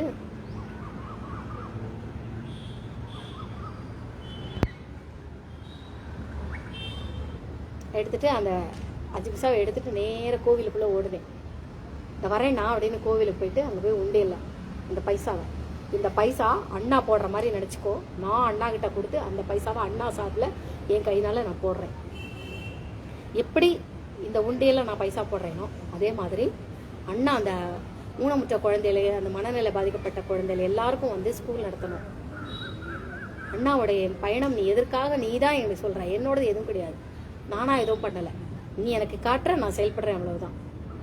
ஆனால் நீ என்ன பண்ணு, இந்த பைசா நான் போடுறேன், எப்படி நான் வந்து இவ்வளோ போடுறேனோ அதே மாதிரி அண்ணாவுக்கு எல்லாரும் பைசா கொடுக்கணும் அப்படின்னு சொல்லி போட்டுட்டு நேர பெரியப்பாட்ட வந்து சொன்னேன், பெரியப்பா இந்த மாதிரி ஆரம்பிக்கிறதுக்கு இடம் நான் காட்டணும், நான் ஒரு இடம் காட்டி தரேன், அந்த இடத்துல அண்ணாவை வந்து ஸ்கூல் ஆரம்பிக்க சொல்லி, இனிமே இங்கெல்லாம் வேண்டாம், இங்கே போட்ட இதே தகர டென்ட்டை அங்கே போட சொல்லு, நான் சொல்ற இடத்துல அங்கே போட சொல்லு, அங்கதான் இது மாதிரி ஆரம்பிக்கணும் அப்படின்னு. அப்போ இடம் தெரியலையே, சரி வா நீ இடம் தெரியலையே அப்படின்னு உடனே நான் சொன்ன உடனே ராஜு சார் வர்றார். சரி நம்ம ராஜு சார் கூட நீ போ, அவருக்கு தான் அந்த ஊரெல்லாம் சுற்றி தெரியும், அதனால நீ அவர் கூட போ, எனக்கு ஒரு இடமும் தெரியாது அப்படின்னு சொன்ன உடனே ராஜு சாருக்கு ஃபோன் போகுது. ராஜு சார் வர்றார், வந்துட்டு அங்கேயே யாரோட சைக்கிளையோ வாங்குறாரு, வாங்கிட்டு சைக்கிளை என்னை பின்னாடி உட்கார வச்சுக்கிறாரு. ஃபுல்லாக எங்கேருந்து அப்படியே அந்த சைக்கிள் அப்படியே இந்த பஸ் ஸ்டாண்ட்லேருந்து தென்காசிலேருந்து ஆரம்பிக்கிறோம், தென்காசியிலேருந்து சைக்கிள் அப்படியே ஆரம்பித்து வந்துக்கிட்டே இருக்கும். கரெக்டாக அந்த ஆசிரமம் இருக்கு இல்லையா, இந்த இடம் இப்ப இருக்கிற அமர் சேவா சங்கம், அமர் சேவா சங்கத்தை தாண்டி இந்த சைக்கிள் போகுது. அமர் சேவா சங்கம் இங்க இருக்குன்னா அந்த இடத்த தாண்டி அந்த சைக்கிள் போன உடனே நிலுங்க சார், சார் சார் நிலுங்க நிலுங்க நிலுங்க அப்படின்னு, இருங்க சைக்கிளை நிப்பாட்டுங்க அப்படின்னு, சைக்கிளை மறுபடியும் இப்படி திருப்புங்க அப்படின்னு, மறுபடியும் திருப்பி அங்க கொண்டு போங்க அப்படின்னு, அங்க வரைக்கும் போங்க அப்படின்னு, மறுபடியும் சார் சைக்கிள் என்ன உட்கார வச்சுட்டு அங்க வரைக்கும் போறாரு, மறுபடியும் இதே ரூட்ல அந்த பக்கம் போங்க அப்படின்னு, மறுபடியும் அதே இடத்துல இருந்து போகும்போது எனக்கு இங்க இருந்து ரேஸ் வந்தது, இந்த இடத்துல இருந்து ரேஸ் வந்தது. சார் சார் நில்லுங்க அப்படின்னு நின்றுட்டு மறுபடியும் என்னடி அப்படின்னு, சார் நீங்க திருப்பி போங்களேன் அப்படின்னு, திருப்பி என்ன அதே மாதிரி உட்கார வச்சுட்டு அந்த பக்கம் போறாரு. சார் மறுபடியும் இப்படி வாங்க, மெதுவா வாங்க அப்படின்னு, இல்ல நானே நடந்துக்கிறேன் அப்படின்னு சைக்கிளை விட்டு இறங்கி ஸ்டெப் பை ஸ்டெப்பா அப்படி நடந்து வரேன், ஸ்டெப் பை ஸ்டெப்பா அப்படி நடந்து வரேன், இப்படி வரேன். ரேஸ் எங்க ஆரம்பிக்குது பிடிச்சிட்டு கையை கட்டிட்டு இப்படியே நிக்கிறேன். இப்படி நின்றுட்டு இப்படி பார்த்து அவ்வளவுதான். அந்த இடத்த விட்டு இறங்கி தடன்னு ஓடி போய் அந்த இடத்துல போய் நின்னேன். அந்த இடத்துல போய் இப்படி நின்றுட்டு பூமியை அப்படி பார்க்குறேன், ஆழமா பூமியை பார்த்துட்டு, ஒரு மேலையும் பூமியை பார்த்துட்டு, பக்கங்கள் எல்லாம் பார்த்துட்டு, கண்ணு கெட்டிய தூரம் வரைக்கும் பார்க்குறேன். என் கண்கள் எவ்வளோ தூரம் போகுமோ அந்த அளவுக்கு தூரம் வரைக்கும் பார்த்துட்டு அங்கேயிருந்து ஒரு சக்தி ஓடனே ஓட்டம். அந்த இடத்துக்குள்ள நடுவில் சென்டரில் ஓடிட்டு சர்க்கு இப்படி போட்டா கரெக்டாக அந்த இடம் வந்துருச்சு. வட்டத்துக்குள் சதுரம், ஒரு வட்டம் நல்லா தெரியுது, அதுக்குள்ள சதுரமா நல்லா அப்படி போட்டு, சார் இந்த இடம் தான் அப்படின்னு, இதுதான் அவர் ஆரம்பிக்க வேண்டிய இடம், இந்த இடத்துல டென்ட் போட சொல்லுங்க அப்படின்னு சொல்லிட்டு வந்துட்டேன். அண்ணா உடனே என்ன பண்ணிட்டா, பைசா வேணுமேடி அப்படின்னு உடனே அதுக்கு ஆரம்பமா ராஜு சார் வந்து எல்லாத்தையும் பைசா வாங்குறாரு. இந்த மாதிரி ராமகிருஷ்ணா வந்து அவளோட அக்காவோ அவளோட அண்ணாவோ யாரோ அவரோட சகோதரர்கள்லாம் சேர்ந்துட்டு யார் யார்ட்லமோ பைசா வாங்கி முதல்ல சாதாரணமாக டென்ட் தான் போட்டான். சாதாரணமாக டென்ட் போட்டுட்டு சுற்றி இருக்கிற எங்கெங்கெல்லாம் அந்த ஊனமுற்ற குழந்தைகள் இருக்குங்கிறதெல்லாம் தேடி கண்டுபிடிச்சு கொஞ்சம் கொஞ்சமாக ஆரம்பிச்சான். அப்போ இந்த இடத்த ஏன் ஆரம்பிச்சேன்னு ஒருத்தன் ஸ்டே ஆர்டர் போட்டான். இந்த இடத்த ஒருத்தன் ஸ்டே ஆர்டர் போட்டான். நீ எப்படி ஆர்டர் பண்ணலாம் அப்படின்னு சொல்லிட்டு ஒருத்தன் ஸ்டே ஆர்டர் போட்டோடனே நான் இங்கே வாசலில் விளையாடிட்டு இருக்கேன். கிருஷ்ணாபுரம் வந்தாச்சு. அதுக்கூட இந்த இடத்தெல்லாம் சொல்லிட்டு அண்ணாவுக்கு ஆரம்பிக்கிறதுக்கு இடத்த சொல்லிட்டு நான் வந்துட்டேன். வந்து ஒரு 10 நாள் இருக்கும். அண்ணா டென்ட் போட்டு எல்லாம் பண்ணி எல்லாம் ஆயாச்சு. 10 நாள் ஆயாச்சு, அதுக்கு 15 நாள் ஆயாச்சு, 20 நாள் ஆயாச்சு, 1 மாதம் ஆயாச்சு, 2 மாதம் ஆயாச்சு. எவனோ ஒருத்தன் ஸ்டே ஆர்டர் போட்டான். ஸ்டே ஆர்டர் போட்ட உடனே ராஜ் சார் என்னை கூப்பிட்டுட்டு ஹேமா என்ன சார் அப்படின்னு, இந்த மாதிரி நீ வந்து ராமகிருஷ்ணனுக்கு நீ இடம் பிடிச்சு கொடுத்தல, அதுக்கு ஒருத்தன் வந்து இந்த மாதிரி ஸ்டே ஆர்டர் போட்டுருக்கான். ஸ்டே ஆர்டர்னா என்னது அப்படின்னு, என்ன தெரியும் நமக்கு அப்படின்னா என்னது அப்படின்னு. அப்பெல்லாம் இங்கிலீஷ் தெரியும், அப்போ குழந்தை தானே, அந்த அளவுக்கு என்ன இங்கிலீஷு. ஸ்டே ஆர்டர்னா என்னது அப்படின்னு. இந்த மாதிரி இந்த இடத்துல வந்து அவளோட இடமா, யாரோட புறம்போக்கு இடமா, அந்த இடமா, அதெல்லாம் நடத்தக்கூடாது அப்படின்னு சொல்லியிருக்காங்கன்ற உடனே சார் நான் பார்த்துக்கிறேன், நீ போயிட்டு அந்த இன்ஸ்பெக்டர்கிட்ட போ, தென்காசியில் இன்ஸ்பெக்டர்கிட்ட போ, அப்புறம் இங்கே கடலூர் இன்ஸ்பெக்டர்கிட்ட போ, 2 பேர்த்தையும் போயிட்டு நான் சொன்னேன்னு போய் சொல்லு அப்படின்னு. இந்த இடத்த காமிச்சு கொடுத்ததே நான் தான் போய் சொல்ல, தென்காசியில் போய் சொல்லு அப்படின்னு. அவ்வளோதான். இங்கே வந்துட்டு எங்கள் சேரி மக்கள் இந்த இடத்துல டக்குன்னு அண்டர் கிரவுண்டில் டகான வேலையை பார்த்துட்டு இந்த யார் இந்த ஆளு அப்படின்னு கண்டுபிடி அப்படின்னு ஓட்ட அவனை உண்டு இல்லைன்னு பண்ணி அந்த ஆள் ஐயோ இந்த பொண்ணு தான் இருக்குன்னு எனக்கு தெரியவே தெரியாதே, இனிமே இந்த பக்கமே நான் வரமாட்டேன் அப்படின்னு டகான என்ன செஞ்சுட்டான், அந்த ஸ்டே ஆர்டரை வாபஸ் வாங்கிட்டான். வித்தின் 3 டேஸ் ஸ்டே ஆர்டர் வாங்குறான். இங்கே நியூஸ் வருது, மறுநாளைக்கு என்னோட ஆட்கள் நடவடிக்கை எடுக்கிறாங்க. இன்ஸ்பெக்டர் வந்து சொல்ல, ஐயோ அவ தான் இதில் இறங்குறாள், நான் அதில் தலையிட மாட்டேன்னு அந்த நபரை கூப்பிட்டு சொல்றாரு. எப்பா நீ பெரிய இடத்துல கை வச்சுட்ட, அந்த இடம் நீ இதெல்லாம் தலையிடக்கூடாது, தேவையில்லாத பிரச்சனை வந்துடும் அப்படின்னு. யார் அப்படின்னு உடனே என்னோட ஃபோட்டோ காட்டுறாங்க, இந்த பொண்ணு தான். ஐயோ நான் இனிமேல் இந்த இடத்துக்கு அவரே வச்சுக்கிட்டோம் அப்படின்னு அந்த ஸ்டே ஆர்டரை வாபஸ் வாங்க வச்சு இன்னைக்கு அமர் சேவா சங்கம்னு ஒன்று இருக்குன்னா அது ஆரம்பம். ஹேமாவதினா நோபடி கேன் பிலீவ். நீங்க ராமகிருஷ்ணா கூப்பிட்டு இன்டர்வியூ எடுக்கலாம் இருக்கா. இது என்ன ஆச்சு அப்படின்னா, காலங்கள் செல்ல எல்லாரும் டொனேஷன் கொடுக்குறாங்க. அது அப்போ அண்ணாக்கு ஆசீர்வாதம் பண்ணும்போதே அந்த பைசா கொடுத்துட்டு ஆசீர்வாதம் பண்ணி தலையில ஆசீர்வாதம் பண்றேன், கண்ணை துடைக்கிறேன். அண்ணா நீ சொல்ற அந்த ப்ரோசோ இருக்கு இல்லையா, அது உண்டியல போய் பைசா போட்டுட்டு அண்ணா கிட்ட சொல்றேன், அண்ணா உங்க ப்ரோசோ இருக்கு இல்லையா, உங்களுக்கு ப்ரோசோ நல்லா ஆகும், சரியா வந்துடும், நீங்க அங்க ஸ்கூல் நடத்துவீங்க, எல்லாம் இது பண்ணுவீங்க, நீங்க பெரிய ஆளா வருவீங்க, நாட்டினுடைய தலைவன்கிட்ட நீங்க வந்து நாட்டோட ராஜா கிட்ட நீங்க விருதெல்லாம் வாங்குவீங்க, பிரைஸ் எல்லாம் வாங்குவீங்க அப்படின்னு சொல்லிட்டு நான் சொல்லியிருந்தேன். அப்போ அது ப்ரோஸோ இல்லடி, ப்ரொலாங் ப்ரோசஸ் அப்படின்னா அண்ணாக்கு சிரிப்பு வந்துருச்சு. அண்ணா அளவுக்குலாம் நமக்குலாம் இங்கிலீஷ்ல குழந்தை தானே, அப்போ இங்கிலீஷ்லாம் தெரியாது எனக்கு. நான் அப்போ ப்ரோஸோ தான் சொன்னேன். உங்களோட ப்ரோஸோ வந்து சரியாகும், ஜெயிக்கும் அப்படின்னு சொல்லிட்டு அண்ணா கிட்ட சொல்லிட்டு அப்புறம் தான் ராய் சார் மூலமா இவ்வளவு நடவடிக்கை எடுத்து அப்போ அண்ணா கிட்ட சொல்றேன், அண்ணா நீங்க இது ஆரம்பிச்சு ஒரு 7-8 வருஷத்துல வந்து சங்கர் ராமன் ஒருத்தர் வருவாரு. அவரும் உங்களை மாதிரியே தான் பாதிக்கப்பட்டவர், ஆனா வேற ஒரு ரூபத்துல பாதிக்கப்பட்டு வருவாரு. அவருக்கும் இடுப்புக்கு கீழே வந்து உணர்வுகள் இருக்காது, அவரும் வருவாரு. ஆனால் அவர் உங்களோட ஜாயிண்ட் ஆவாரு.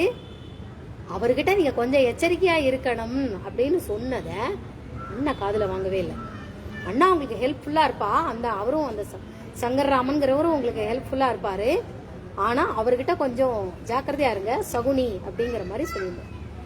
அண்ணா அந்த வார்த்தை காதுல வாங்கவே இல்லை. ரொம்ப ஆர்வத்துல, நான் சொன்ன ஆர்வத்துல நமக்கு நல்ல ஒரு எதிர்காலம் கிடைக்க போகுது அப்படிங்கிற ஆர்வத்துல அப்புறம் நான் சொன்னேன், அந்த நீங்க ஆரம்பிக்கக்கூடிய அந்த இடத்துக்கு வந்து அப்பதான் நான் சொல்றேன். அப்போ அங்க இதுல கந்தர் அனுபூதி எங்கேயோ ஓடிட்டு இருக்கு, வானொலியில டிரான்சிஸ்டர்லயோ இதுல ஓடிட்டு இருக்கு. அமரம் பதி கேளகமாமென், அமரம் பதி கேளகமாமெனும் பிமரம் கெடமை பொருள் பேசியவா, அமரம் பதி கேளகமாமெனும் பிமரம் கெடமை பொருள் பேசியவா, குமரன் கிரிராஜ குமாரி மகன் சமரம் பொருதானவனாசகனே அப்படிங்கிறத பாடிட்டு நீங்க எடுத்துக்கக்கூடிய அந்த இதை வந்து அமர் அப்படின்னு சொல்லிட்டு வச்சுட்டு அமராக இந்த அமரம் பதிக்கேள் அகமாமெனும் இப்பிமரம் கிட, இந்த ஜென்மமானது இந்த ஜென்மம் இதான் ஒழியறதுக்கு உண்டானபடிக்கு நீ மெய்ப்பொருளை எனக்கு உணர்த்தினாய் என்று யாரு சொன்னாரு? அருணகிரிநாதர் கந்தரநபுரியில வரும். இத சொல்லிட்டு அந்த இதுக்கு வந்து அமரம் அப்படின்னு வைங்கோ அப்படின்னு அண்ணா அப்படியே ஷாக் ஆயிட்டான். அமரம், ஆமா எனக்கு வந்து இந்த அளவுக்கு நான் கால் உடைஞ்சு இந்த இதெல்லாம் உணர்வுகள்லாம் இருந்து ஆஸ்பத்திரியில் ட்ரீட்மெண்ட் எடுக்கும்போது எனக்கு கவுன்சிலிங் கொடுத்த அந்த டாக்டரோட பேர் வந்து கவுன்சிலரா ஏதோ பேரு, அவர் தான் எனக்கு வந்து ரொம்ப எனக்கு எல்லாமே அமர் சிங் அவர் தான் எனக்கு எல்லாமே இதா இருந்தாரு. அப்ப நீ சொல்ற பேரும் அவர் சொல்ற பேரும் ஒத்து போகுது, அதனால நான் அமர்னு வைக்கிறேன் அப்படின்ட்டு அண்ணா ஒத்துக்கிட்டான். அமர் சிங்கிற நான் அமர் சிங்கிறத நான் தெரிஞ்சுக்கிட்டேனா, அவருடைய குரு அவருக்கு இந்த மாதிரி வழிகாட்டினது அமர் சிங்கிறது எனக்கு தெரியுமா? தெரியாது. நானா அந்த இதுல அந்த டிரான்சிஸ்டர்ல ஓடுறத வச்சுட்டு அந்த கந்தர் அனுபூதி ஓடுறது நிப்பாட்டி ஓடுது, மியூசிக் வருது, அப்பதான் அது கூடவே சேர்ந்து சொல்றேன். அமரம் பதி கேளகமாமெனும் பிமரம் கெட இப்பிமரம் கெட, இந்த ஒரு ஊழ்வினை இந்த இதுக்குண்டான கெடுவதற்குண்டான மெய்ப்பொருள் பேசிவா. அந்த மெய்யை நான் உணர்த்திருக்கேன் இல்லையா அண்ணாவுக்கு, உன் வாழ்க்கை பயணம் இதுதான் அப்படிங்கறத உபதேசத்தை அண்ணாவுக்கு நான் உபதேசித்தேன் இல்லையா. பிமரம் கெட மெய்ப்பொருள் பேசியவா, அதனால நீ அமரம் பேரு, அதான் அமர் சேவா சங்கம் பேர் வந்தது, அதுதான் காரணம். ராமகிருஷ்ணனோட கேட்கலாம். இந்த சங்கர்ராமன் என்ன அப்படின்னு சொல்லியாச்சுன்னா அவர் உள்ள போறாரு. எனக்கு இது எதுவும் தெரியாது, நான் ஆரம்பிச்சாச்சு முடிச்சாச்சு. நான் இங்க என்னுடைய உலகம், சினி ஃபீல்டு, அமைச்சர் உலகம், அரசியல் உலகம், அந்த உலகம், ஸ்ரீலங்காக்கு ஹெல்ப் பண்ணி, ஈழத்தமிழர்களுக்கு பண்ணி, இங்க பிரபாகரனுக்கு ஹெல்ப் பண்ணு, இங்க சந்தன கடத்தல் வீரப்பனுக்கு இது பண்ணு, அதை பண்ணு, இன்னும் அண்டர் கிரவுண்ட், இப்படி இந்த உலகத்திலேயே தான் இருக்கேன் நான். இவரை மறந்தாச்சு. சங்கர்ராமன் வந்திருக்கிறாரு, அவர் என்ன பண்ணாரு, அவருடைய சிஸ்டர் அவங்க மூலமாக நிறைய இடங்கள்ல இருந்து பணம் டொனேஷன்ஸ் வர வர வர வர பணம் நிறைய வர வர வர ராமகிருஷ்ணன் அண்ணாவை டவுன் இது பண்ண ஆரம்பிச்சிட்டாரு, அழுத்த ஆரம்பிச்சிட்டாரு, தொடர்ந்து மிரட்டவும் இது பண்ண. அப்புறம் அண்ணாவுக்கு வந்து இவ்வளவு இது இருக்கு அப்படின்னு சொல்லும் போது முறைப்படி கல்யாணம் பண்ணிக்கிட்டாங்க. அவ பேர் என்னன்னு தெரியல, கல்யாணம்லாம் ஆயிருச்சு. இவருக்கும் இவருடைய மனைவியும் கல்யாணம் ஆயிருச்சு, இவங்களுக்கும் ஆயாச்சு. இவங்க 2 பேருக்கும் சண்டை. காலம் செல்ல செல்ல செல்ல ராமகிருஷ்ணனாவை ஒரு டம்மி பீஸா ஆக்கிட்டாரு இந்த சங்கர்ராமன். இவர் என்ன பண்ணாரு, அந்த அமர்சேவா சங்கத்துக்குள்ள அந்த சங்கர்ராமன் தனக்கு மட்டும் வீடெல்லாம் கட்டிக்கிட்டு தான் மட்டும் அந்த வீட்டுல குடியிருக்கிற மாதிரி வச்சுக்கிட்டு அண்ணாவை பொறுத்த வரைக்கும் ராமகிருஷ்ணன் நான் யாருக்கு ஆசீர்வாதம் வாங்கினாலும் சரி, யாருக்கு பண்ணாலும் சரி, நான் முதல்ல சொல்றது என்ன அப்படின்னா, விஜயகாந்துக்கு சொல்லும் போது அதான், முதலில் உன்னை தேடி வருபவர்களை அவங்க எந்த விஷயத்துக்காக வந்தாங்க அப்படிங்கறத பேசு. காரணத்தை ஆரம்பிக்கிறதுக்கு முன்னாடி அவன் பசியோட வந்திருக்கிறானா, தாகத்தோட இருக்கிறானா, இல்ல அங்கெங்கேயும் கிடைக்கல, முதல்ல வாத்துல போனா சாப்பாடு கிடைக்கும், எங்க போய் நம்ம தண்ணி குடிக்கலாம், அங்க போய் நம்ம சாப்பிட்டுக்கலாம் அப்படிங்கிற எண்ணத்தோட வந்திருக்கிறானா, இல்ல பலவிதமான சூழல சாப்பாடு கிடைக்காம பயணர் களைப்புல வந்திருக்கிறானா, இல்ல துக்கத்திலே வேதனையில வந்திருக்கிறானா, எதுவும் தெரியாது. ஆனா வந்தவனுக்கு முதல்ல பசி தாகத்தை தனி, பசி தாகத்தை தணிச்சுட்டு அதுக்கப்புறம் வாங்குவோம் எந்த விஷயத்துக்கு வந்திருக்கிறோம். அதுதான் தர்மம். உன்னை தேடி வந்திருப்பவன் விரோதியா ஆனாலும் சரி, உனக்கு துரோகம் பண்ணவனே ஆனாலும் சரி, வந்தவனுக்கு முதல்ல பசி தாகத்தை கேளு, அப்புறம் வந்த விஷயத்தை ஆரம்பி. அதை நான் ராமகிருஷ்ணனால் சொல்லியிருந்தேன். அது அண்ணா மனசுல நல்லா பதிஞ்சிருச்சு. அதனால அண்ணா என்ன பண்ணுவான், யாரு வந்தாலும் சரி, வந்தவங்களுக்கெல்லாம் சாப்பாடு, எல்லாரும் வாரம் வந்தாலும் சரி முதல்ல சாப்பிடுங்க, வந்த கெஸ்ட் யாரும் அந்த சரி சாப்பிடுங்க. அந்த இதை அதை விதைச்சதே நான் தான். இதே தான் டாக்டர் சஞ்சீவினிக்கும் நான் சொல்லியிருக்கிறேன், விஜயகாந்துக்கும் நான் தான் சொல்லி. விஜயகாந்தோட உண்மையிலேயே அவரோட உண்மையான முதுகெலும்பு வாழ்க்கையில இவ்வளவு தூரம் கொண்டு வந்து பிரதமர் மோடி வரைக்கும் போய் சேர்ந்திருக்கும் போது பிரதமர் கேட்கிறாருமே, உஸ்கா பத்னிக்கோ தேக்னா ஜாத்தாகும் அப்படிங்கும் போது அந்த வீடியோ கிளிப்பிங்க தயவு செய்து திரும்ப திரும்ப திரும்ப திரும்ப பாருங்க. விஜயகாந்தோட முகம் போன போக்க பாருங்க. விஜயகாந்த் பத்னிக்கா தேக்னா ஜாத்தாகும் உடனே விஜயகாந்த் மூஞ்சி அப்படி போற பார்க்க பாருங்க. ஏன்னா விஜயகாந்தோட உண்மையான பத்னியே இந்த பூர்ணிமா தான், இந்த பாரதி தான். அவருடைய முதுகெலும்பே நான் தான். அதான் சனாதன தர்மம்ங்கிறது இதுதான். எது போலிகளை தலையில தூக்கி வச்சுக்கிறது, எது போலியோ அதை தலையில தூக்கி வச்சுக்கணும். சாஸ்திரம் சம்பிரதாயம் அப்படிங்கிற பேர்ல அம்மா என்னதான் கெட்டவளா இருந்தாலும் சரி, அப்பா என்னதான் பொம்பளை பொறுக்கியா இருந்தாலும் சரி, அப்பா என்னதான் பொண்ணை காமத்துக்கு இச்சைக்கு படுக்கணும்னு சொன்னாலும் சரி, சனாதன தர்மமானது தந்தை சொல்மிக்க மந்திரம் இல்லை அப்படிங்கறத சொல்லிட்டு அப்பா படுத்துக்க சொன்னா செக்ஸ் கொடுக்கணும். இதுதான் சனாதன தர்மம். ஆதி காலத்துல இருந்து வேரோட ஊறி போயிருக்கு. நீங்க இதனால என்ன பிடிச்சி உள்ள வச்சாலும் ஐ டோன்ட் கேர். எனக்கு உபதேசம் அதுதான் பண்ணாங்க. அம்மா மோசமானவளா இருந்தாலும் சரி, அம்மா எப்படிதான் இது பண்ணாலும் சரி, எவ்வளவு மோசமானவளா இருந்தாலும் சரி, அவள் தாய் கருவுல சுமந்திருக்கா. அவள் திருட சொல்லி கொடுத்தாலும் நம்ம திருடணும். அவள் விபச்சாரம் பண்ண சொன்னாலும் நம்ம விபச்சாரம் பண்ணணும். அவள் டெங்கு டக்குன்னு ஆடிட்டு போய் இது பண்ணாலும் நம்ம பண்ணணும். ஏன்னா தாய் சிறந்த கோவிலும் இல்லை. அதனால அவ சொல்றதை நம்ம கேட்கணும். தாய் தப்பான வழியில போனாலும் நம்ம அந்த வழியில போகணும். இதைத்தான் சனாதன தர்மம் ஆதி காலத்துல இருந்தே மனிதனுடைய ரத்தத்தில் ஊறி உள்ளது. அப்புறம்தான் மற்ற மதங்கள் மற்ற இதெல்லாம் பண்ணக்கூடாது, அதை பண்ணக்கூடாது, தப்பு ரைடு சரி ரைடு, எது சரி எது நியாயங்கிறத பிரிச்சு பாக்குறது அப்புறம். அதனால இதுதான் நீ பண்ணணும் அப்படிங்கிற மாதிரிதான் அவ கொண்டு வருவா. இவ என்ன பண்ணினா அப்படின்னா, அண்ணா என்ன பண்ணினா, வந்தது யாரா இருந்தாரு வந்தவாளுக்கு சாப்பாடு போடணும். இதைத்தான் நான் விஜயகாந்துக்கு சொல்லி கொடுத்தேன். விஜயகாந்துக்கு சொல்லி கொடுத்ததுனால விஜயகாந்த் நான் மறைமுக பத்தினி. உலக வழக்கப்படி இந்த இவதான் உலக வழக்கப்படி ஊரை குட்டி கல்யாணம்னு பண்ணி 2 குழந்தைன்னு ஒண்ணு பெத்துக்கிட்டு பொண்டாட்டின்னு ஒருத்தி வந்துட்டாலாம். பொட்டாட்டின்னு ஒருத்தி ஆயிட்டாலாம். வீட்டுக்குள்ளேயே குடும்பத்தோட இருந்துட்டாலாம். அவளை கூப்பிட்டு விருது கொடுப்பீங்க. எப்படி? உலக வழக்கப்படி அவதான் பத்தினி, அவதான் எல்லாம், பத்தினி தான் எல்லாம், பொண்டாட்டி தான். ஆனா அந்த பொண்டாட்டி துஷ்டையா இருப்பா, தரித்திரியமா இருப்பா.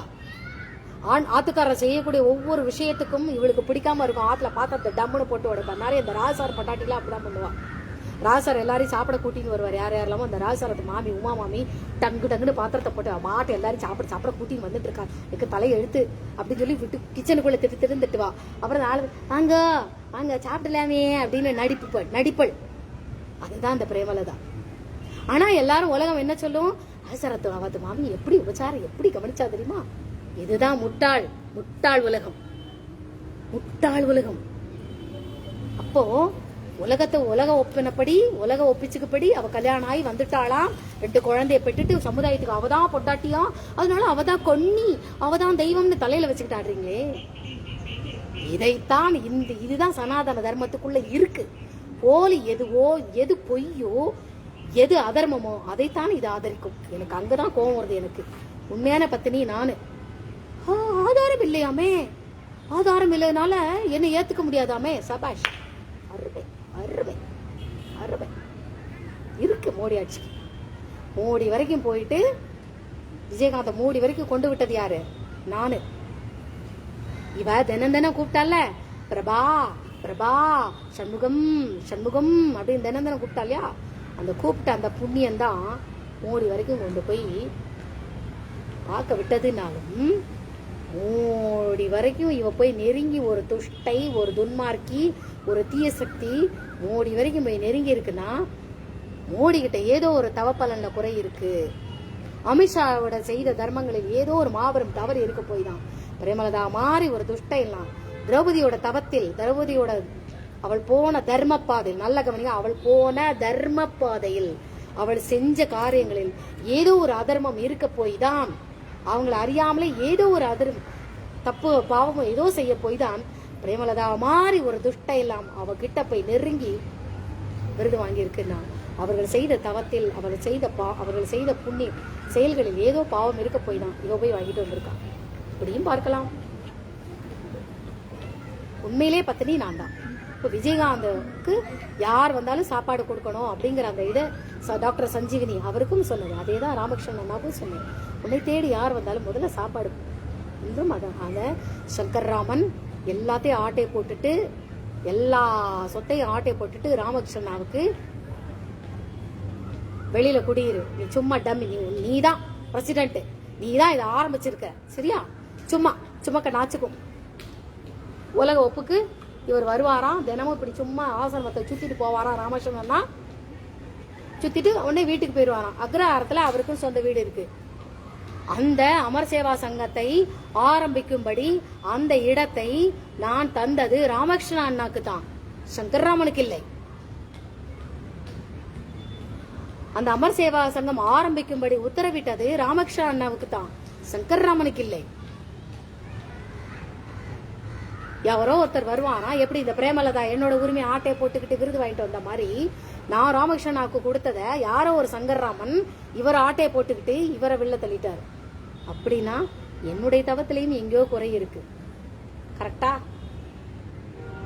நானும் பந்தம் பாசத்துல அக்கா தம்பி மேல, அம்மா அப்பா மேல நானும் ஒரு காலத்துல பாசத்துல இருந்தேன். தப்பானவங்கன்னு தெரிஞ்சும் எனக்கும் அந்த ரத்த பாசம் இருந்தது. அதுக்குண்டான தண்டனை தான் எனக்கு கிடைக்க வேண்டிய எல்லாமே. எவ்வளவு ஒருத்தி ஆட்டையை போட்டு போயிட்டான். எனக்கு சேரி மக்கள்லாம் அவ்வளவு சீர் செஞ்சிருக்காங்க என்னோட கல்யாணத்துக்கு. அக்ரார்த்துக்காரா தெரியாதா, தரித்திரிய கை. அந்த சேரி மக்கள் பூரா அவ்வளவு சீர். அப்பவே சொல்லிட்டு இருப்பாங்க, இந்த பிள்ளைக்கு வைப்பேன் கல்யாணம்னு ஒண்ணு வைக்கட்டும் சார், எல்லாம் எங்க ஆளுக பூரா அவளுக்கு சீர் வந்துடும், அப்படி குமியும் சார்.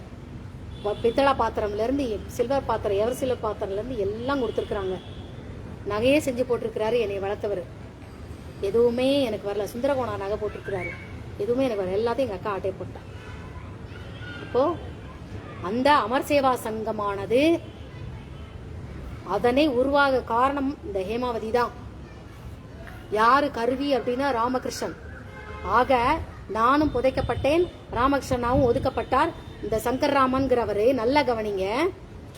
நான் அப்போ விசிட் பண்ணிட்டு வந்தேன்ல, ஆய்க்குடியில போய் விசிட் பண்ணிட்டு வந்தேன்னா, இவர் பேசுற பேச்சு என்ன திமிரு. பணம் பணம் பணம் பணம் பணத்தாசை பிடிச்சு அலையிறாரு. ஆனா ராமகிருஷ்ணன் அப்படி கிடையாது. 10 ரூபா வாங்கினாரா 100 ரூபாய்க்கு சாப்பாடு போடுவாரு அண்ணா. அவ்வளவு தர்மம் உள்ளவர் இவர். பணப்பேய், பணம் பணம் பணம். அந்த குடும்பமே அப்படித்தான், பணத்துக்குன்னே அலையுது. அந்த இதுல தானும் தான் பொண்டாட்டியும் குடி இருக்கிறதுக்கு பங்களா கட்டி இருக்கிறாங்க. எங்க? அதே அமர் சேவா சங்கத்துல உருவாக்குனது ராமகிருஷ்ணா அங்க இருக்கிறார். எங்க? அக்ரஹாரத்துல தன்னோட வீட்டுல குடி இருக்கிறாரு. அப்ப நான் அந்த அமர் சேவா சங்கம் ஆரம்பிச்சு என்ன பிரயோஜனம்? அப்புறம் நான் உள்ள போய் சுத்தி பார்த்தேன். சுத்தி பார்க்கும்போது எனக்கு எதுவுமே பழைய நினைவுகளே இல்லை. நம்ம தான் இதுக்கு காரணம்ங்கிறது நிறைய மறந்து போயிருந்தது. அங்க போய் ஒவ்வொரு மண்ணு, ஒவ்வொரு கல்லு, ஒவ்வொன்னையும் உயிர் உள்ளதோடும் பேசலாம், உயிர் அற்றதோடும் பேசலாம், கல் மண்ணோடும் பேசலாம், பாறைகளோடும் பேசலாம், மலைகளோடும் பேசலாம், தாவரங்களோடும் பேசலாம், நதிகளோடும் பேசலாம், எல்லாம் வரும். உயிரற்ற பாத்திரங்களோடும் பேசலாம். உயிரற்ற இந்த கம்பு குச்சி மரக்கிளையிலிருந்து விழுந்த காய்ந்து போன இலைகளோடும் நம்ம பேசலாம். அப்ப அது உண்மையை நமக்கு சொன்னதுனால அது உயிர் உள்ளதுன்னு சேர்த்துக்குவியா, இல்ல மரத்திலிருந்து காய்ந்து போய் செத்து போய் விழுந்ததுனால அது உயிரற்றதுன்னு சேர்த்துக்குவியா? வருதுல்ல? இது ஒரு வேற சப்ஜெக்ட்ல போகும். ஹேமாவோட ரூட்டே தனி, நம்ம பாதையே வேற. ஆனா வடிகட்டா முட்டாள், வடிகட்டா முட்டாள். 10 5 எத்தனைன்னா 15 தடவை கூட்டினாதான் 15ங்கிற நம்பர் எனக்கு தெரியும். அப்படி ஒரு வடிகட்டா முட்டாள்.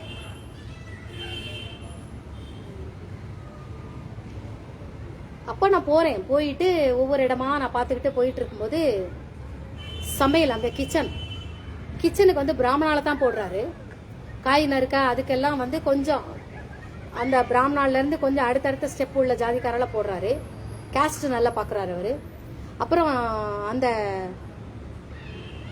சுத்தி இந்த துப்புரவு தொழிலாளர்கள் அந்த ஊரா எல்லாத்தையும் சுத்தி துப்புரவு பண்ணுவாங்க இல்லையா, சுத்தம் பண்ணுவாங்க இல்லையா, சுத்தம் பண்றவங்களுக்கு அப்புறம் அந்த செடிகள் எல்லாம் அந்த காய்கறி செடியெல்லாம் போட்டு இதெல்லாம் பண்ணிட்டு இந்த தாவரங்கள் எல்லாம் பத்திரமா பார்த்துப்பாங்கல்ல அவங்க. மற்ற கேஸ்டுக்காரங்க அந்த லோ கேஸ்டுக்காரங்க இருக்காங்க இல்லையா, அந்த SC ST அவங்களும் அங்க வேலை பார்க்குறாங்க.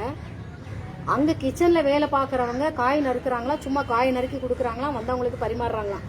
இப்படி பரிமாறிட்டு போறாங்க, ஆள் பார்த்து பரிமாறுறாங்க. அதுலயும் பார்ஷாலிட்டி பாக்குறாங்க, பரிமாறிட்டு போறாங்களாம். அவங்களுக்கு அங்க 3 நேரம் சாப்பாடாம். இங்க லொங்கு லொக்குன்னு விவசாயி அந்த அந்த இது பண்றது, விவசாயம் பண்றது, அந்த இதுக்குள்ள செடிகள் எல்லாம் இது பண்றது, துப்புரவு பண்றது, பூரா இடத்தையும் சுத்தி காலையில ஒரு தடவை சாயங்காலம் ஒரு தடவை எல்லாத்தையும் சுத்தம் பண்றது, அவங்களுக்கு எல்லாம் சாப்பாடு வீட்டுல இருந்து எடுத்துட்டு வரணுமா. அருமை சங்கர்ராமன், உன் ஜாதி வெறி அருமை அருமை. ஏன் அங்க எத்தனை துப்புரவு தொழிலாளர்கள் வேலை பார்க்கறாங்க, அவங்களுக்கும் அந்த அவங்க மக்கள் கொடுக்குற அந்த டொனேஷன்ல இவங்களுக்கும் சாப்பாடு போட்டு ஆகாதோ? ஏன் போட மாட்டேங்கிற? சம்பளம் ரொம்ப கம்மி. சூப்பர்வைசர் பாக்குறாரு கிச்சன்ல சூப்பர்வைசர் பாக்குறாரு, சூப்பர்வைசிங் பாக்குறாரு. சும்மா அப்படி மேலாப்ப பாக்குறானா. அவருக்கு 25,000 ரூபாய் எவ்வளவு சம்பளமா, அங்க சமையல் பண்றவங்களுக்கு அவ்வளவு சம்பளமா, இங்க துப்புரவு தொழிலாளர்கள்லாம் குறைச்சு சம்பளமா. வாரே வா, கொஞ்சம் கவனிக்கணும் அந்த விஷயத்த. அங்க கேஸ்ட் வித்தியாசம் நடக்குது, கவனிக்கணும். நிறைய தெலுங்குல நடக்குது அங்க, கொஞ்சம் கவனிக்கணும். சரியா?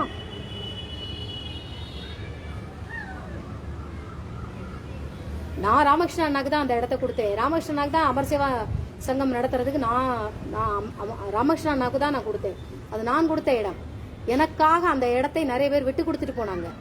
இதுல ஹேமா தலையிடுறா அப்படிங்கறதுக்காக, இதுல சந்தனம் தலையிடுறா, சந்தன கடத்தல வீரப்பன் சந்தனம் இதுல தலையிடுறா, ஐயோ அவனுக்கு தெரிஞ்சா அவ்வளவுதான், இதுல அவ தலையிடுறான்னு உடனே எல்லாரும் அப்படியே டக்கு விலகினாங்க.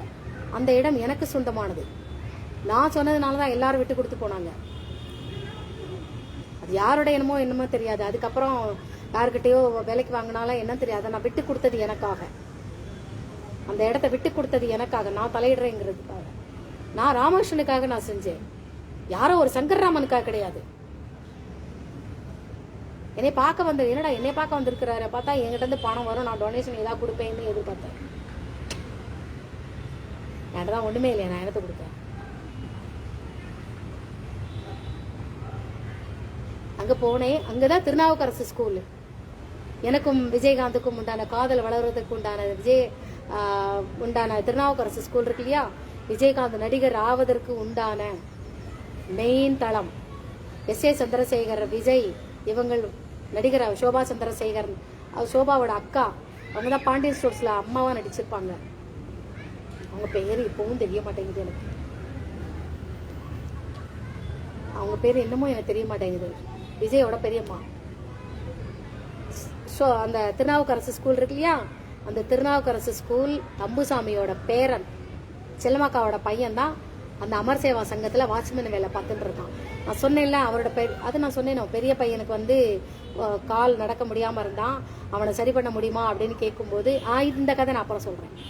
அந்த கணேஷ் 2வது பையனை வேணா நான் நடக்க வைக்கிறேன், அவனுக்கு இப்படித்தான் இருக்கும். அந்த கணேஷ் தான் அமர் சேவா சங்கத்துல அவன் இருக்கிறான்.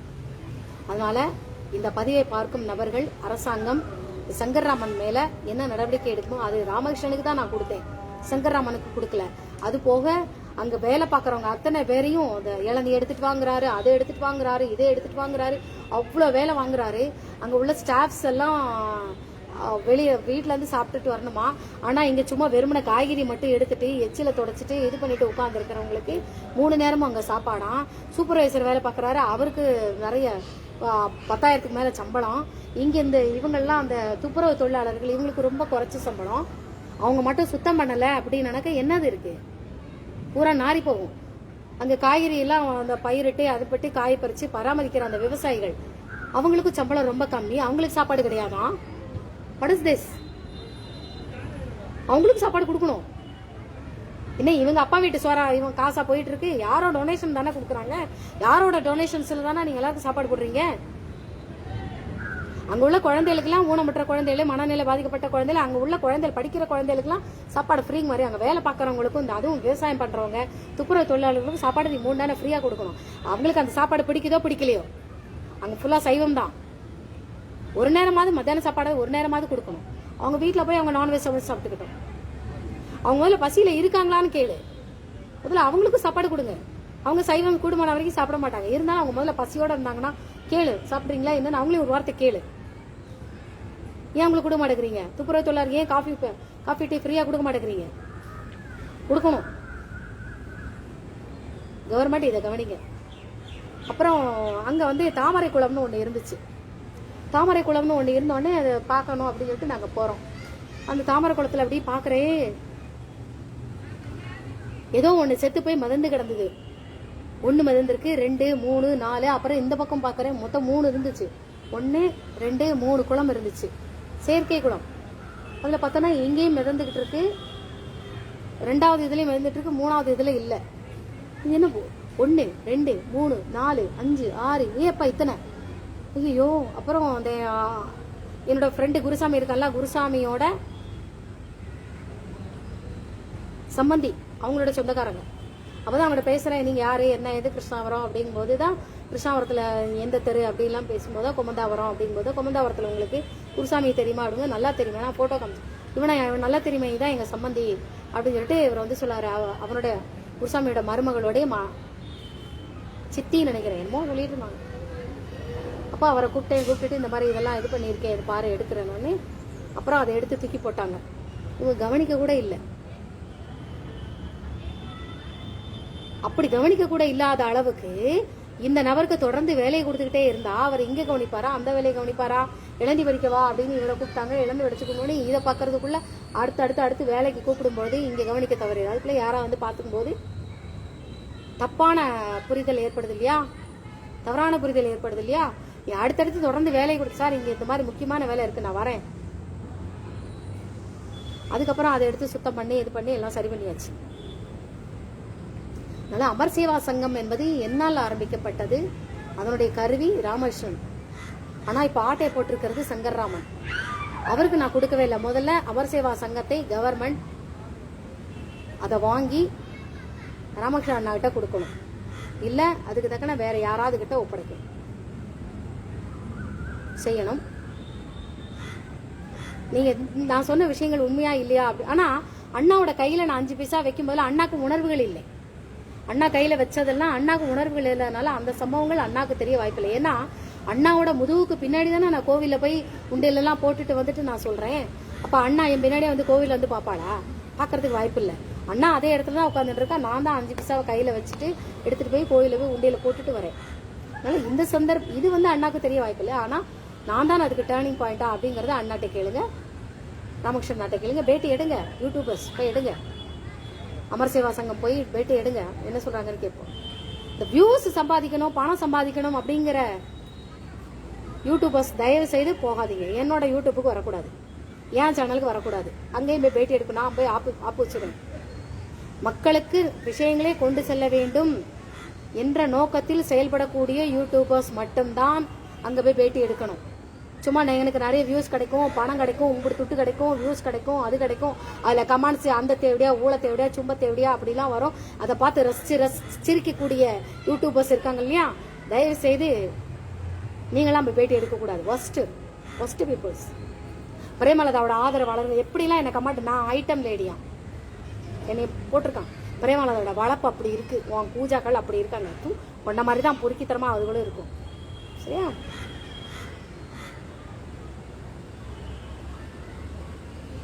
ஓகே, அவ்வளோதான். இன்னைக்கு பேசியாச்சு. நாளைக்கு இன்னைக்கு ராமகிருஷ்ணாவை சொல்லியாச்சு.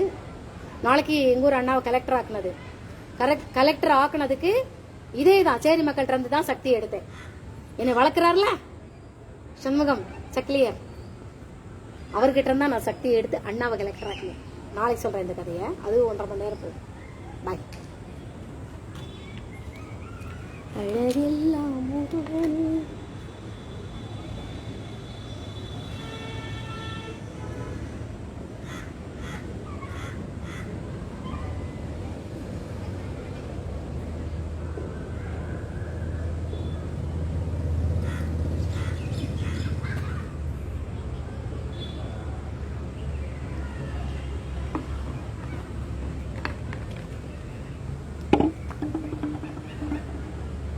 வச்சு Antony Rajan and one command யாரு தெரியாது. வணக்கம் சிஸ்டர் அக்ஷய சுந்தரி. ஆமா நான் சொல்ல மறந்துட்டேன் நேத்து. அக்ஷய சுந்தரி வணக்கம் சிஸ்டர். நல்ல வேலை ஞாபகம் வந்துச்சு. அக்ஷய சுந்தரி வணக்கம் வணக்கம் வணக்கம். 3 வணக்கம் வெளியாச்சு.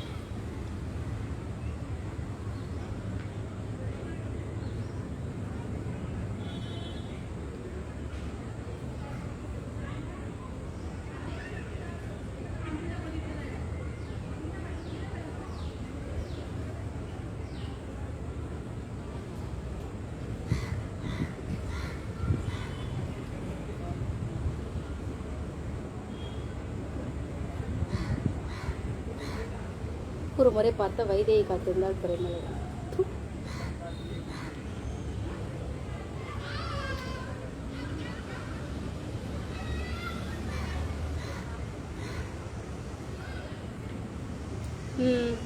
அக்ஷயா சுந்தரி கமெண்டட் வணக்கம் சிஸ்டர். வணக்கம் சிஸ்டர். நேற்றுக்குள்ளதில் போட்டிருக்கிறாங்க.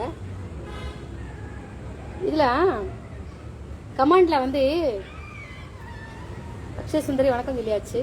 அக்கா one song from your voice அக்கா, come to Chennai and settle at Chennai. வாப்பா போதும், சாங் வேணா பாடுறேன், யூடியூப்ல வேணா பாடுறேன். என்னையும் வீடியோவில் சொல்லுங்க. அவங்க சொல்லியிருக்கிறாங்க, அதுக்கு நான் பதில் வச்சிருக்கிறேன், நாளைக்கு சொல்றேன் அப்படின்னு. சரண்யா நாகமணி 370, சரண்யா நாகமணி 370 அப்படிங்கிறவங்க வந்து அவங்களோட பேரை சொல்லணும்னு என்கிட்ட கேட்டுக்கிட்டாங்க. அவங்க பேரை சொல்லியாச்சு. அவங்க ஃபாலோ பண்ணி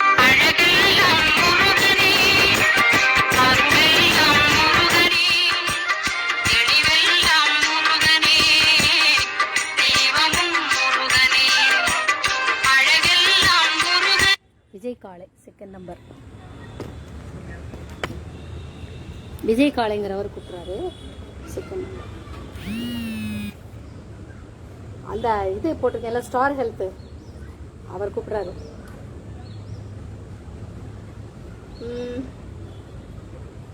என்னமோ எதுக்கு ஒரு குதிரை போட்டோ ஒன்று வருது, கால் பண்ணிட்டார்.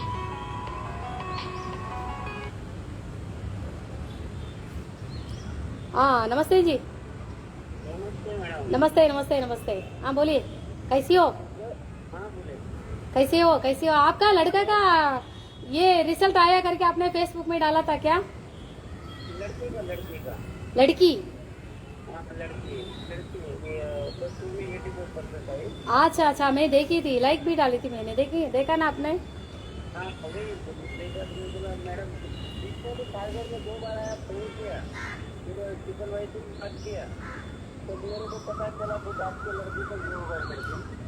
हाँ किसने बोला था? अच्छा शीतल ने बोला था. हाँ बराबर हाँ.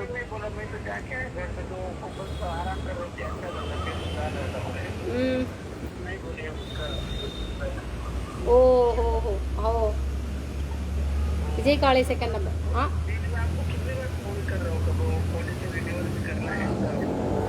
पॉलिसी रिन्यूअल के लिए मेरे पास पैसा है ही नहीं है, मैं बाद में बात करती हूँ, वीडियो चालू है. हाँ ठीक है लाइव वीडियो चालू है मेरा, लाइव वीडियो फेसबुक. हाँ பாலிசி ரெனியூ பண்ணேன்னு சொல்லிட்டு இருக்கார். பைசா இருந்தால் நான் ரெனியூ பண்ணேன். அது போக என்னோட ஓல்டு அட்ரஸ் இருக்குல்ல, லலித் கட்டா அட்ரஸை அவங்க புதுப்பிக்கவே இல்லை. லலித் கட்டா அட்ரஸை நான் இந்த கார்கர் அட்ரஸுக்கு மாற்றி எழுதி கொடுத்துட்டு வந்திருக்கேன். 2 தடவை எழுதி கொடுத்துட்டு வந்திருக்கேன். 2 டர்னும் அவங்க அந்த ஓல்டு அட்ரஸ்லேயே தான் வச்சிருக்காங்க. அதை புதுப்பிக்கவே இல்லை. அது போக என்னோட ஹைட் இருக்குல்ல, ஹைட்டை வந்து 5 பாயிண்ட் எதுக்கோ கூட்டி எழுதியிருக்கிறாங்க. என்னோட ஹைட்டை வேற கூட்டியிருக்கேன். நான் குள்ள கத்திரிக்கா. அதனால எனக்கு அவங்க மேல சந்தேகம் வந்துட்டு நான் கட்டலை. அதுதான் உண்மை. அப்போ பைசாவும் இல்லை. ஹாய் அம்மா. ஹாய் சரண்யா. நாகமணி 370. ஹாய். இது என்ன குதிரை பட முடியும்? என்ன எம்எம்மா இருக்கிறா? ஐயோ, இவங்க பேரை வாசிக்கவே முடியலங்க, கண்ணு தெரிய மாட்டேங்குது. அக்கா, 1 சாங் ஃப்ரம் யுவர் வாய்ஸ் அக்கா. இதுக்கு நான் பாடவா? நான் 10th நான் பாட்டு பாடின லட்சணத்தை 10th ஸ்டாண்டர்ட்ல பாட்டு பாடிட்டு வாத்தியார்ட்ட வெளியில் போகணும். மனோ பாடின பாட்டு. அதோ மேக ஊர்வலம், அதோ மின்னல் தோரணம், இதோ காமல் உற்சவம், தானனா தானனா தானா தரேராரம். பாட்டு படிச்சு வாத்தியார் வெளியில பண்ணாரு. அந்த கதையை அப்புறம் சொல்றேன். தரரராரம் தரேராரேராரேராரம் அப்புறம் பேசுறேன். சொல்ல பாய். நாளைக்கு ஸ்கூலுக்கு போகணும். பாய். வாட்ஸ்அப் வேறு அனுப்பிச்சிருக்காரு. ஓஹோ, சரி கிளம்புவோம். பாய்.